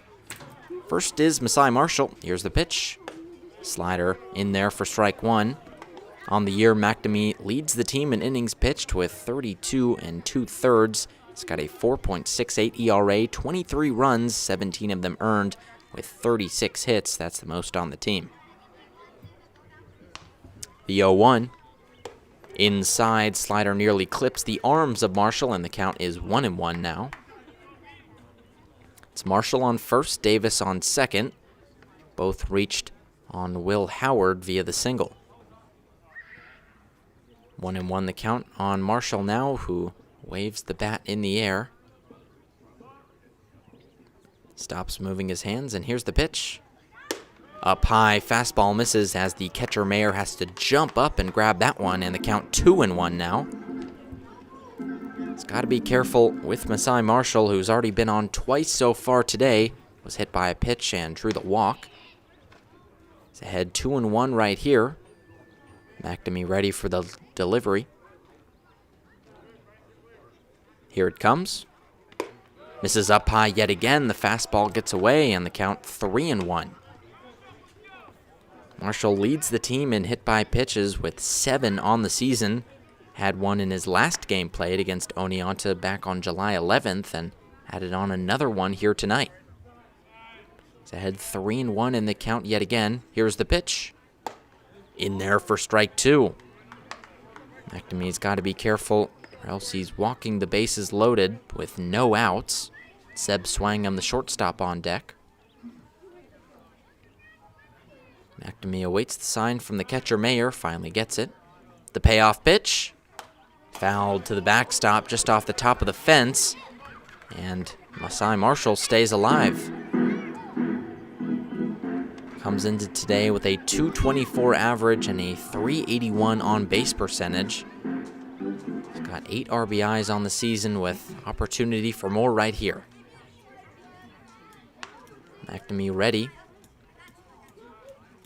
The 3-2 as the runners go, swing and a miss, but both runners safe via the stolen base. Davis moves over to third, Lassiter to second, and what was a productive strikeout right there for Masai Marshall. That's twice now that runners go on 3-2 and the batter strikes out. First one came via Zeb Swangham's one looking. Masai Marshall swings right there, which helps Lassiter get to second. Lumberjacks are going to want to try and capitalize off these hit and runs eventually. And maybe a run and hit right there as it brings up Swangham, who's 0 for 2 on the day with 2 strikeouts. Here's the first pitch. Hits him in the shoulder. The lead left shoulder of Swangham took what was a slider right there and gets a free pass on the first pitch and brings up Elijah Negron, the third baseman.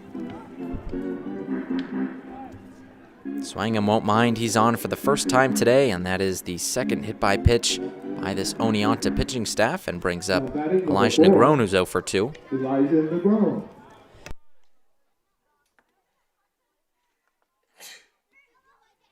First pitch from McNamee. Down low, misses, 1-0 the count. It's Negron who's grounded out and struck out so far today.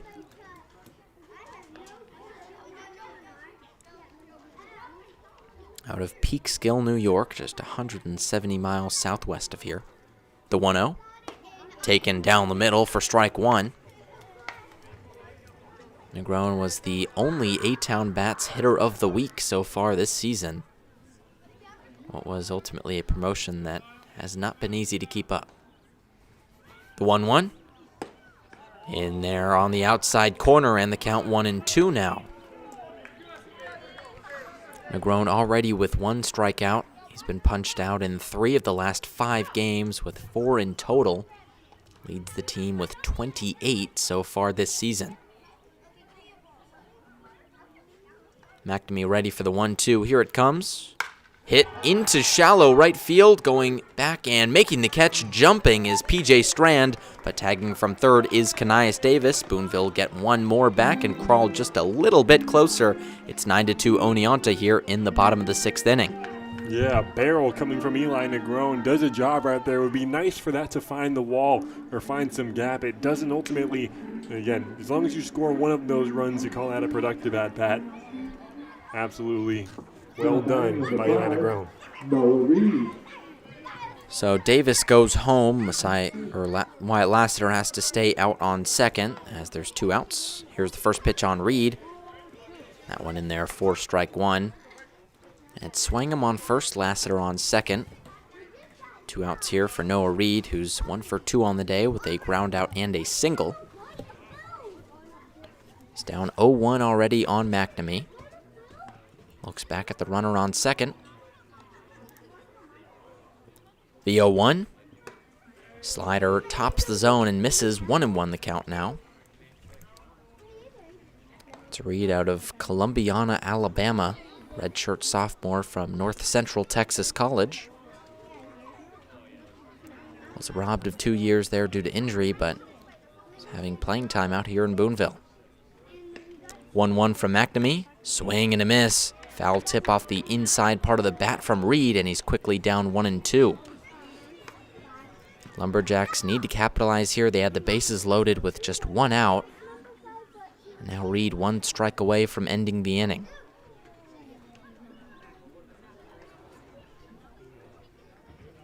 McNamee's been dominant over Boonville so far this season. He's looked a little bit hittable here today, as here's the 1-2. Hit just off the end of the bat, back and out of play. Count remains at 1-2. He's played in 2 games against Oneonta, has Noah Reed. The first one all the way back on May 30th, and the last one back on July 14th. He's 3 for 7 in those games with a double and 2 RBIs. The 1-2 as the runner goes from second. This one hit up the middle off the pitcher's mound. Maslow grabs it, underhands it to second, and gets Zeb Swangham for the force out. That will do it for the bottom of the 6th inning. Lumberjacks grab 1 more, though. It's 9-2. You're listening to Lumberjack Baseball on the Boonville Radio Network.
Still Will Markwood here for the top of the 7th inning. It's 9-2 Oneonta Outlaws on top of the Boonville Lumberjacks, as it's Nolan Stark, the center fielder, in the box first on the left side for the Outlaws. After him, it's Daniel Tomei, the second baseman, and then Alex Venezia, the first baseman. First pitch on Stark, hit to the right side. That one's going to get through for a single. Lassiter picks it up in right field and gets it in. But a leadoff hit there for Stark, his second of the day, and it brings up Daniel Tomei, the second baseman. He's had a double and a single so far, that double coming all the way back in the second inning. And it brings up Daniel Tomei, the second baseman. Tomei himself 1 for 3 with a double of his own. Digs in with a low stance on the left side, picked back from Markwood, not in time. Holds the bat high above his head, but squats down about a foot in his batting stance. As here comes the first pitch from Will Markwood. Runner goes from first. That's in there for a strike, but the throw in the dirt from Oliver Lawrence. Stolen base right there. First of the day for Nolan Stark, and already a runner in scoring position with no outs for the Outlaws. It's Tomei, who outside of his double has grounded out and flown out here today.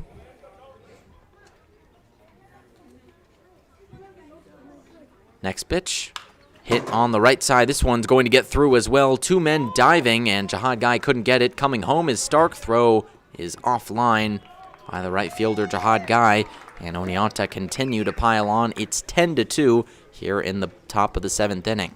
Yeah, Jihad Guy looks like a natural at second base, actually. He's able to even stop that ball. That's pretty impressive, but the read was just, there's no chance to get the guy moving home, but a nice play to try and stop that ball from getting too deep into the outfield.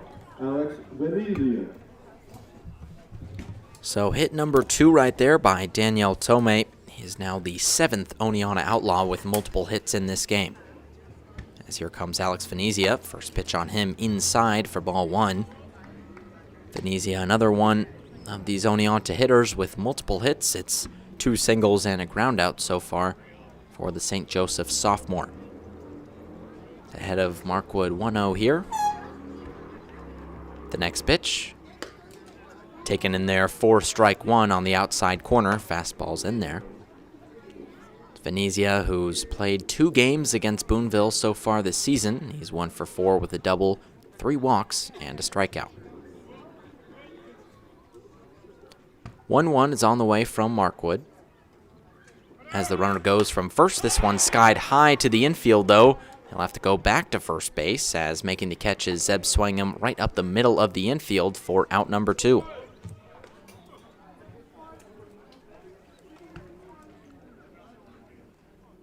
So this brings up Owen Ballo, the designated hitter. Clutch out right there, as it was Daniel Tomei who couldn't advance to second on that stolen base.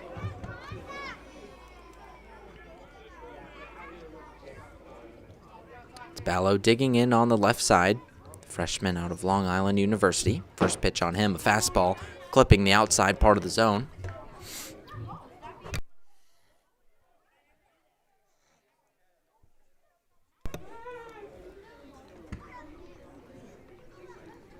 Ballo has only played in 1 previous game against the Lumberjacks this season.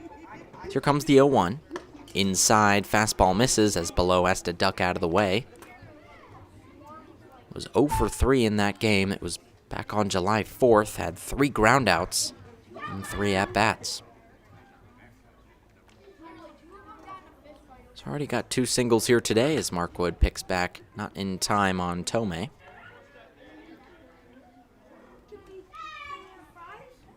2 flyouts and a double for Ballo so far in this one.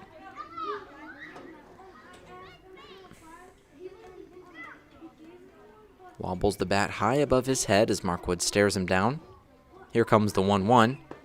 Down low, misses. 2-1 the count now. It's Ballo, whose last game came back against Socrates all the way back on July 1st. Was 0 for 5 in that one, with 1 strikeout, 2 groundouts, and 2 flyouts.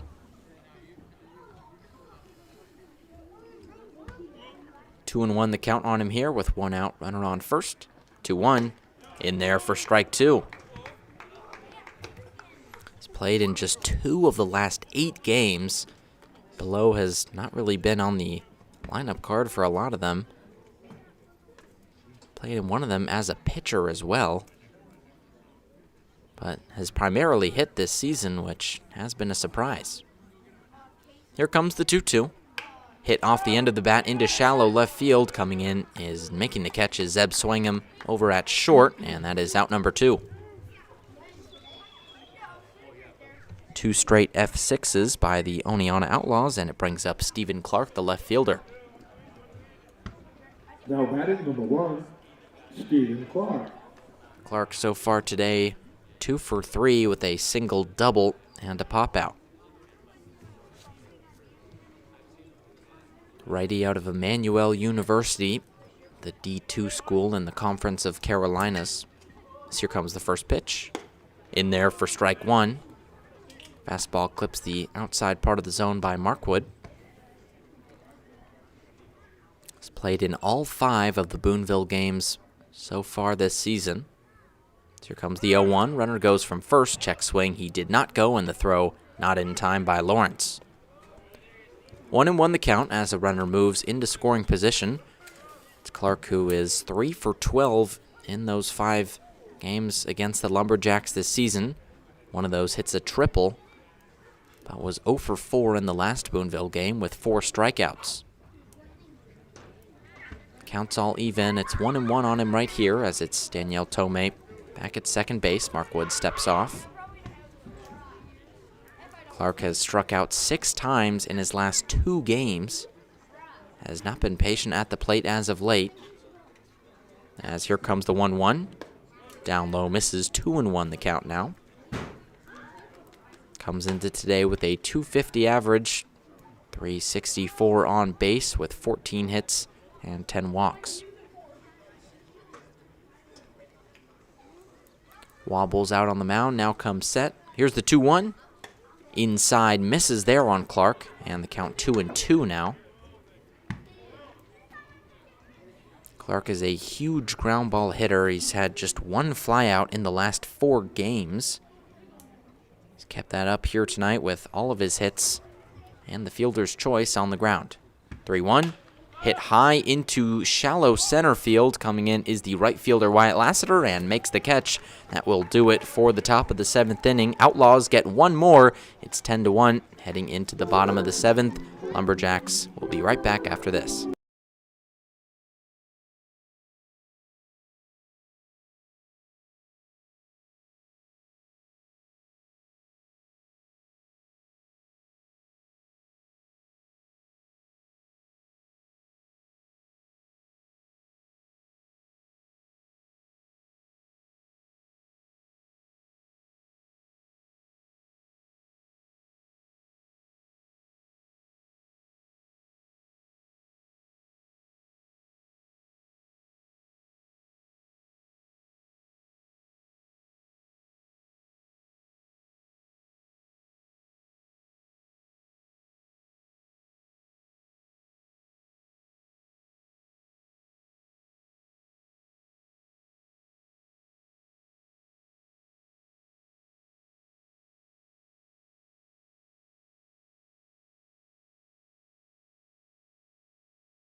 Still Braden McNamee out after 1 inning of work last inning. First batter up is the left fielder Harrison Haig as it's 10-2 Outlaws in the bottom of the 7th. First pitch, fastball misses inside on Haig, the count 1-0. So far today, Haig is 0 for 2 with a ground out and a strikeout. So here comes the 1-0. Inside again, 2-0 the count now. It's McNamee out on the mound, who has looked mostly untouchable against the Outlaws in 8 innings of work so far this season. 2-0 on the way. In there, off speed, hits for strike 1. It's Haig digging in on the right side. Next pitch, swing and a miss out in front of that one, and the count 2-2. His last game played was in Amsterdam. Was 0 for 4 with the strikeout, double play, as well as 2 other flyouts. McNamee ready for the 2-2. Here it comes. Up high, Haig thinks about going, but holds up on it, and the count full now. Haig's game time has been increasingly sporadic as the season has gone on. Just 7 games played so far this season, but looking to make the most out of his opportunities. Payoff pitch on the way by McNamee. Hit off the end of the bat. Haig stays alive as the count remains full. As Haig has had no walks so far this season. 3 strikeouts, though. Got a 174 average and 174 on-base percentage. Here comes the 3-2. Off the end of the bat yet again, and Haig continues to stay alive. He's had just 2 hits in his last 3 games, both of them singles. Haig hasn't had an extra base hit yet this season. Continues to battle. 3-2. In there for a called third strike. Haig was on his way to first base, but goes down after a lengthy at-bat, and that is out number 1. Now batting number 33, Oliver Lawrence. Second strikeout of the day for Haig. Those his 4th and 5th of the year, and it brings up the 10th hitter in the lineup, Oliver Lawrence. First pitch on the way. Fastball down low misses, 1-0 the count. It's Lawrence, who's 0 for 1 with a strikeout and a walk so far here today. The 1-0. Inside, off the glove of the catcher Mayer, and the count 2-0 now. Lawrence has had 2 extra base hits in his last 6 games, both of them doubles. So here comes the 2-0. Fastball misses up high and quickly ahead 3-0. Looking for his 2nd walk of the day. Coming into the day, he had none in the last 4 games, though. 3-0. In there for strike 1. That one clips the top part of the zone as Lawrence was about to throw the bat to the dugout, but instead it's 3-1. High school senior out of Essex, New England. Here comes the 3-1. Hit, broken bat into shallow center field. Going back on this one is the second baseman Tomei, who makes the catch, and that is out number 2. Shattered bat lays just to the right of home plate as backup catcher Seth Bischoff picks it up, but the lineup flips back over. It's Jihad Guy at the plate yet again. After temporarily struggling for like 2 batters, McNamee has again dominated this Lumberjack lineup since then. I don't know what it is, but he always has their number. He gets outs often and quickly. So at bat number 4 for Guy. Here's the first pitch. Misses outside off speed by McNamee, got away from him. It's 1 for 3 with a single strikeout and a double play. That single was an RBI one back in the bottom of the 5th. Here comes the 1-0. Taken up high, 2-0. It's McNamee who, even though he has remained constant, has been getting behind in just about every count here, especially in this inning. It's the 3rd straight 2-0 count. This one to Jihad Guy.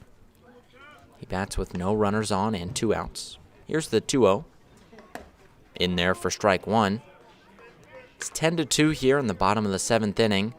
Lumberjacks have plated runs in both of the last 2 frames, but have failed to get a base runner on so far in this one. 2-1 on the way from McNamee. In there for strike 2, the off-speed clips the top part of the zone, and quickly Jihad Guy down to his last strike.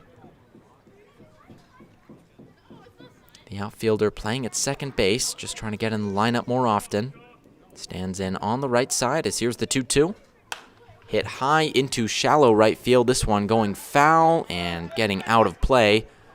First baseman Venezia was giving chase to that one, but just ran out of room down the first base line, and Jihad Guy has to go back to home. Count remains 2-2. Always kind of scary when you see infielders rushing over to that metal fence. You got to hold your breath and hope that they realize how close the wall actually is to them. Yeah, had some injuries down there so far this season. We've seen even more players just pull up on it completely and not even want to go near the fence, but Venezia gives good chase to that one, but unfortunately runs out of room. And Guy calls time. He'll be given time. He's got hits in 5 of his last 6 games. Doubles in the last 2. As here's the 2-2. Chopped off the end of the bat to the shortstop. Maslow picks it up, throws quickly to first, and Venezia squeezes it for the 3rd out. Lumberjacks go down 1-2-3 as the Outlaws remain on top. It's 10-2 heading into the 8th inning. We'll be right back on the Lumberjack Radio Network after this.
Still Will Markwood here in the top of the 8th inning, out here for his 3rd inning of work as it's 10-2, Oneonta Outlaws on top.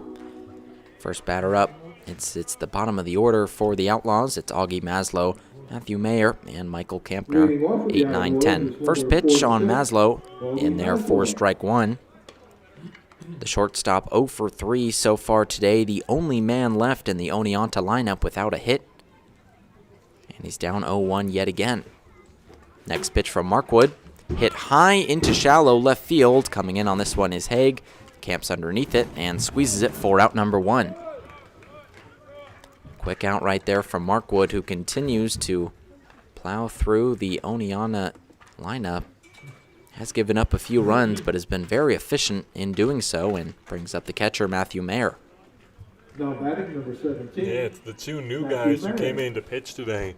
Would have been nice to have them like last week when the Lumberjacks were playing consecutive games, off yesterday, off tomorrow, and the day after. So they don't have to be as concerned with their arms. First pitch on Mayer in there for strike 1. Mayer, a junior out of Commack, New York, was 0 for 4 in the last game against the Boonville Lumberjacks, but has come back with 2 hits here today. The 0-1 misses inside, the count 1-1 now as that off speed just in on Mayer. On the season is 2 for 13 against Boonville. So here's the 1-1. Swing and a miss. 1-2 the count now. He's had 3 RBIs in his last 4 games. He's been solid with runners in scoring position, but hasn't had any here today as his hits have come with no men on. Here comes the 1-2 from Markwood. Swing and a miss out in front of that one, and goes down on 4 pitches. That's the first strikeout of the day for Markwood and the second out of the inning.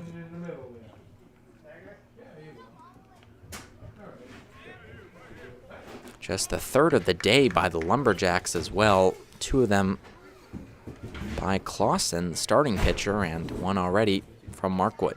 Next pitch, taken down low by Michael Kampner, the extra hitter. Down low for ball 1. At the plate is number 14. Camper so far 1 for 3, single and 2 flyouts so far today. The 1-0. Hit high into left field. Coming in on this one is Haig. Making the call is the shortstop, Swingham, who can't make the catch. It's to the right of the foul line as Camper pulls up on first base. But another error right there. It was Zeb Swingham, who's been really solid all the way on the left field line, who couldn't make the catch. And there's a runner on here with 2 outs.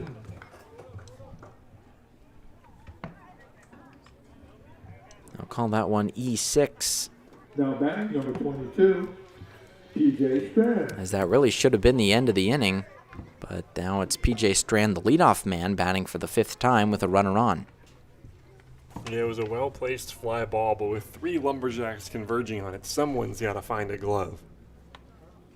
First pitch on Strand is swung on and chopped to the left side, and Grone's got it. Long throw to first is not in time.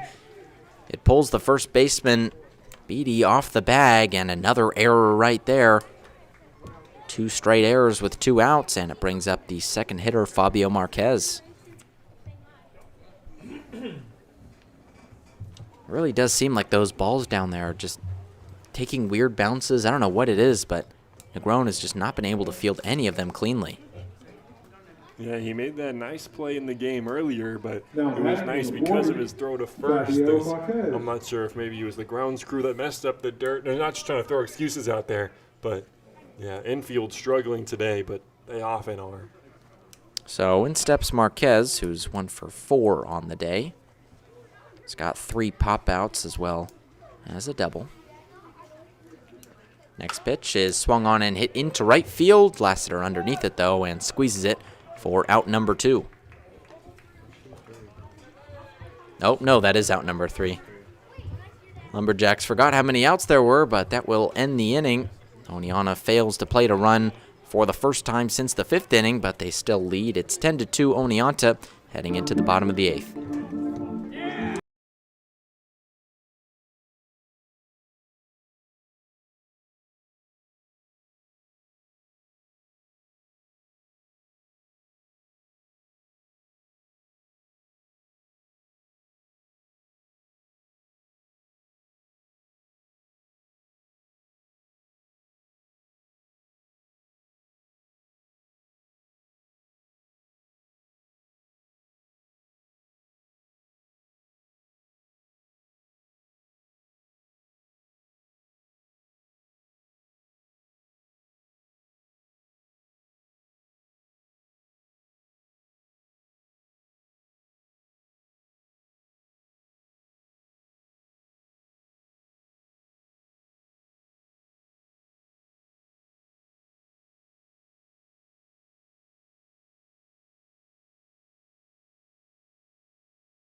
Inning number 3 for Braden McNamee here as the Boonville Lumberjacks trail the Oneonta Outlaws. It's 10-2 here in the bottom of the 8th inning. Carson Beatty, Kanias Davis, and Wyatt Lassiter, the top of the order, due up for Boonville here in this inning.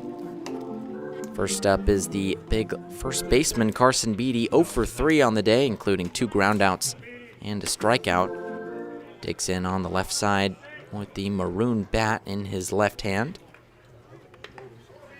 It's McNamee, who's been working through the Boonville order, still out on the mound. He's allowed no hits, 1 strikeout, and no walk so far for the right-hander. Beatty ready for the first pitch on McNamee. Here it comes. Fastball misses outside, 1-0 the count. It's Beatty out of Kalamazoo College. He's had just 1 hit in his last 5 games. So here's the 1-0. Swing and a miss out in front of that one, and the count 1-1. It's really struggled as of late, especially for a contact hitting first baseman. The 1-1 hit into deep left field. The left fielder Clark got a bad read on that one, and it's all the way to the wall. Moving into second is Beatty, and he's in there standing with a leadoff double. Yeah, bad read, but that ball was smoked, which is why he was kind of confused on it. It was moving back towards the wall. And on a pitch that kind of looked inside, it was almost an inside-out swing from Beatty. He still barreled it nonetheless. That's a leadoff double for the Lumberjacks. Just the 2nd extra base hit on the season for Beatty, who had his other one, also a double, back against Utica earlier this month, and now here comes Kanias Davis, the extra hitter. Davis just announced yesterday he's transferring from Alcorn State to Florida A&M University. Congratulations to him, as here's the first pitch. In there for strike one. Sophomore from Atlanta, Georgia. He's batting .302 so far this season with a .435 on base percentage. Leads the team in both of those categories.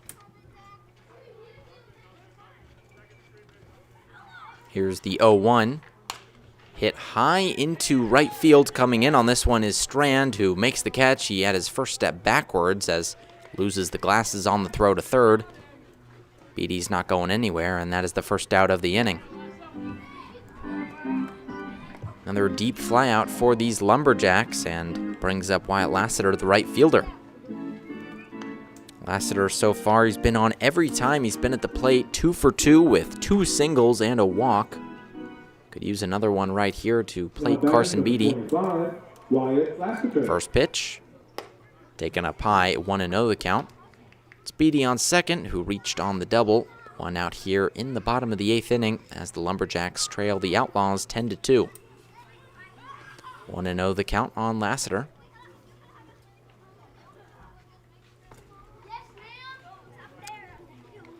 Here comes the next pitch from McNamee. Hit on a line to the shortstop. Maslow picks it up. Long throw in time. What a play. A snow cone grab right there from Maslow, who gets him for a challenging out number 2. That was nasty from Augie Maslow. I thought that was going to be an RBI single right there. Not only did he stop the ball from getting into the infield, still made the time to fire a throw onto first, and it was perfectly accurate. Incredible from the Oneonta shortstop. So robs Lassiter of what would be an RBI single, and now in comes the DH Masai Marshall. Stands in on the right side. McNamee deals. Takes that one up high for ball 1. Marshall so far 0 for 1 on the day. Has been hit by a pitch and walked, but did strike out in his last plate appearance. Here comes the 0-1. Taken in there for strike 2. And the count 0-2 now. It's Marshall, who's reached base safely in 14 of 19 games played so far this season, including the 2 times he's been on in this one. Coming off of a game where he had a 2-run homer. And hasn't been able to find a hit so far today. 0-2 on the way. Taken in there for a called third strike, and that will do it for the bottom of the 8th inning. Lumberjacks get a leadoff double from Carson Beatty, but are running out of opportunities. It's 10-2 Oneonta. Heading into the 9th inning, you're listening to Boonville Baseball on the Lumberjack Radio Network.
Will Markwood's day is done after 3 innings of work. It's 10-2 here in the top of the 9th inning as the Lumberjacks trail the Oneonta Outlaws. It's Jonathan Tetzloff out on the mound to start this final inning of work for the Lumberjacks so far this season. Tetzloff comes in with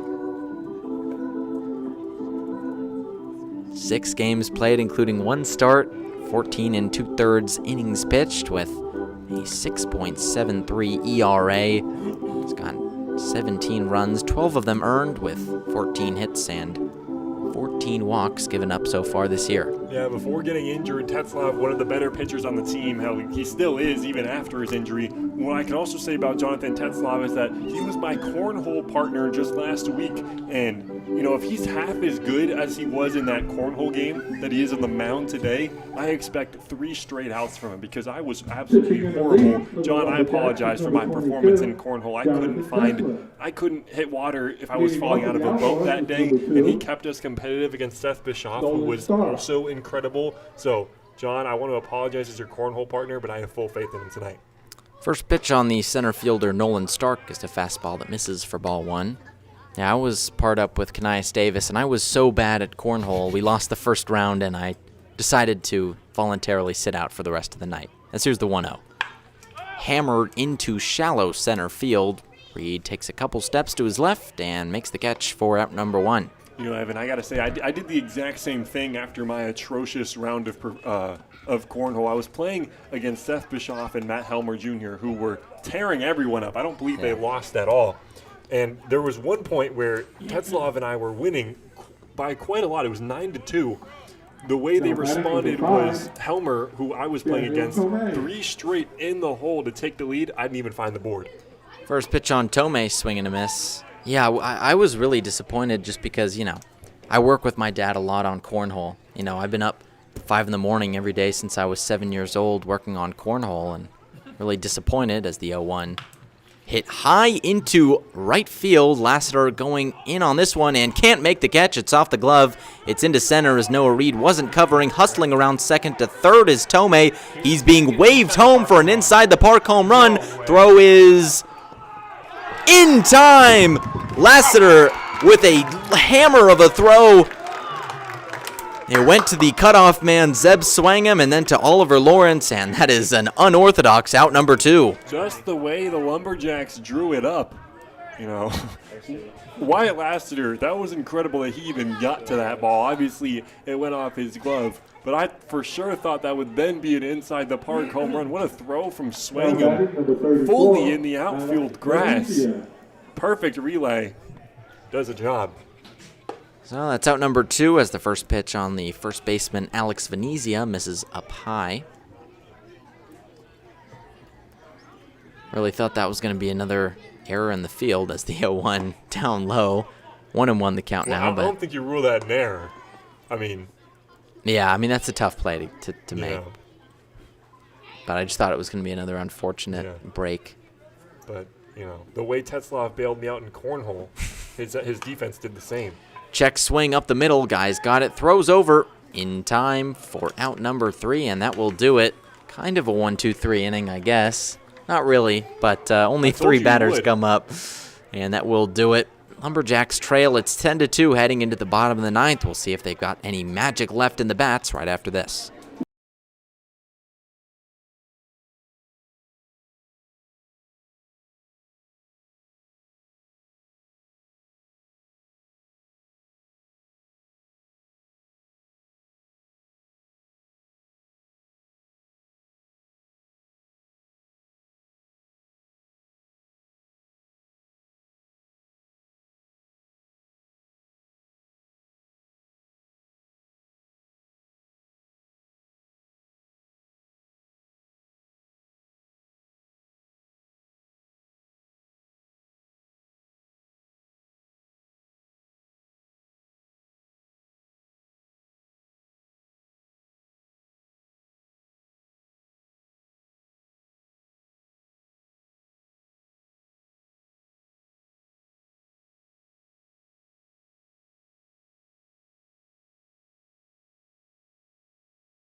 bottom of the ninth inning here. It's still Braden McNamee out on the mound for inning number 3 of work as the Boonville Lumberjacks trail the Oneonta Outlaws. It's 10-2 here as the Lumberjacks try to find any signs of life and try and not go down for a 17th straight game.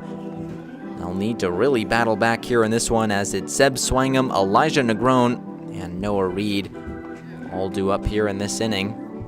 An 8-run deficit, they would really need something special here, but in comes Swangam, the shortstop, who's 0 for 2 with a hit by pitch already today. 2 strikeouts as well, but his only at-bat against McNamee was the hit by pitch. Digs in with the blue helmet on the right side of the plate. He's ready for the pitch from McNamee. Here it comes. Taken up high, fastball misses for ball 1. Swangam out of UNC Asheville. Has been playing on the left side of the infield. As here's the 1-0. Hit high down the left field line. Lots of bodies down there. Calling it is the left fielder Clark, who makes the catch. Not sure he knew where that ball was, but stuck out the glove and makes the catch for out number 1. Yeah, that looks just like the play that happened in the top of the ninth where the Lumberjacks converged on it and couldn't make the catch. Kind of just small differences between the two teams that reflect the score that's shown today. So 1 out in the inning for the third baseman, Elijah Negron. 0 for 2 on the day, ground out strikeout, but also did have a sacrifice fly in his last at-bat.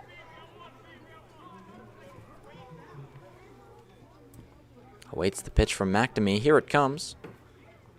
Takes fastball up high, 1-0 the count. It's Negron, who was pinch hit into the Amsterdam game. The 25-run loss last time out was 0 for 1 with a walk. 1-0. Off the end of the bat into right field. Back on this one is Strand. Makes the jumping catch on the warning track and retires Negron for out number 2. Not the first leaping catch on the track that we've seen P.J. Strand make here tonight.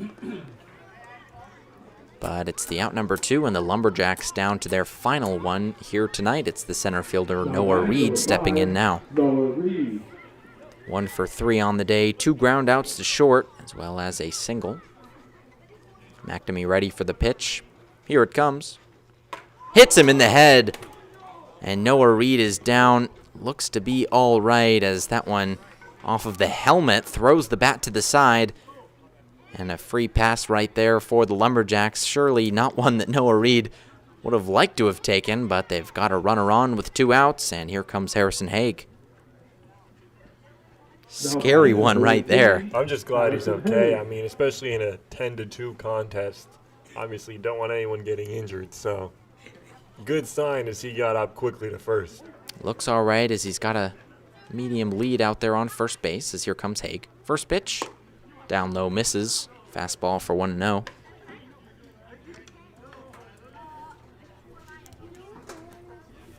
Haig so far today 0 for 3 with 2 strikeouts. So here comes the 1-0.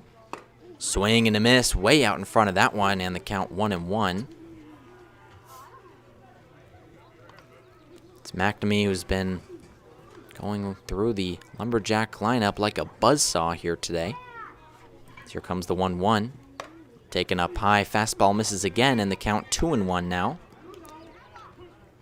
It's Haig, who's only played in 1 previous game against the Outlaws so far this season, was 0 for 2 all the way back on July 4th in what was the first game of a doubleheader. Here comes the 2-1. Off the end of the bat, right towards us. Oh, and it's right in front of me. Man, about 3 more feet on that one, Brady, and I would have had the catch. I was ready for that. I'm just saying, I would have made a play on that. Well, unfortunately, neither of us can, and Haig down 2-2. McNamee gets the sign from his catcher, Mayer. Here comes the pitch. Up high, misses, and the count 3-2 on Haig now. No walks on the season for the Australian left fielder, but one right here could extend the game with the catcher Oliver Lawrence on deck. McNamee ready for the pitch. Here it comes. Down low, misses. It's a away fastball right there, and Haig is on. There's 2 men on with Oliver Lawrence up 2 outs here in the bottom of the 9th inning. Lumberjacks trailing by 8. First walk all season for Haig, and the first walk here tonight for Braden McNamee. And in comes the Mary Matt commit, digging in on the right side of the plate. McNamee looking to shut the door. So here comes pitch number 1. Inside, nearly hits Lawrence as he has to duck out of the way, and the off-speed inside for 1-0. Lawrence so far today 0 for 2 with the walk. Looking to extend the game for the Lumberjacks. So here's the 1-0. Inside, fastball misses at pretty much the same spot, and the count 2-0 now. Lawrence started the season with lots of ground balls, but has now started lifting the ball quite a bit more, as here's the 2-0. Right down the middle for strike 1. It's helped him lead to an increase in extra base hits. He's got 2 in his last 6 games, both of them doubles in the gap. Would love another one right here. He's down 2-1 though. McNamee ready for the pitch. Here it comes. Hit high into left field, but this one shallow enough for Clark, and makes the catch for out number 3. And that will do it here in Boonville. 17 straight losses as the Lumberjacks fall to 0-5 on the season against the Oneonta Outlaws. 10-2 your final score, as the Lumberjacks just cannot figure it out. Yeah, a game that was never really close. 3 in the first, and then no response in the bottom half. 2 more in the top of the second, no response in the bottom half. And that was kind of it, just not responding to runs. If you give up 3, and, Clausen, he gave him a chance. He kind of got hit around, but, the infield could have made a few more plays behind him. A few of those unlucky, just stay inside fair territory, things of that nature. The Lumberjacks had the bases loaded in the bottom of the first, didn't come around to score, then went 1-2-3, then went 1-2-3 again, and just never showed any fight offensively. 7 hits isn't going to do it. And if it were going to do it, well, 4 errors is definitely not going to cut it. So, lackluster performance again. 17th time in a row we're saying that. Lumberjacks dropped to 8-27 on the year. When they started this losing streak, they were just 2 games under 500 and in a playoff spot. And ever since then, it has really been a treacherous run of play from the Boonville Lumberjacks. Oneonta improved to 13-18. They're still on the outside looking in terms of the playoff picture, but just a couple of games behind Mohawk Valley now. They'll have a chance to make a run for that 4th playoff spot in the PGCBL East, but the Lumberjacks are squarely eliminated from the playoffs, both mathematically and in reality. Evan, there was once a time that the Lumberjacks were in a playoff spot. It's crazy that, it's come to this. But, we've said it the last 17 games in a row. Just, I don't know, it gets to a point, Evan. Yeah, it really does get to a point as the Lumberjacks just continue to really fail to get back into games. We've seen, especially in the Amsterdam game just a couple of days ago, they give up runs early and then never really answer back, and that's really been the struggle. Obviously, it was 25 runs against Amsterdam and a little bit better here tonight, but really, what do they have to do going forward just to kind of get a win? The odds say we have to get a win before the season's over, but they've been struggling as of late.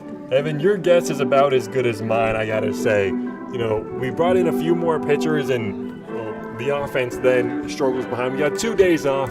I imagine those days will be true days off for the Lumberjacks. I have to assume that there's no practice and that they'll kind of get to take that time to themselves as the season is coming to an end. I gotta imagine the bats come alive for one of these future games and that they don't end the season on a 20-whatever game losing streak. But I just hope that I can say Lumberjacks win at least one more time before we head back to our respective colleges. Yeah, it's no wins in the month of July from the Boonville Lumberjacks. As you mentioned, their last win back on June 27th, and they will have not too many opportunities left. It's matches against Amsterdam on Wednesday, here at home at 6:45. Then it's Mohawk Valley on the road Thursday, Oneonta again on Friday, and then the final game of the season here on Sunday back in Oneonta. That's a week from today. And hopefully the Lumberjacks can figure it out at least once before then, but another rough showing from Boonville here tonight. 17th straight loss. as they end it 10-2, your final score here from Boonville. Evan Simbita and Brady Foxwell signing off. We thank you sincerely for sticking with us here tonight and every night on the Boonville Lumberjacks radio network, and we hope you have a great rest of your night. Be sure to tune in again on Wednesday. That will be the next broadcast for the Lumberjacks, and we will see you then. Have a great rest of your day and the great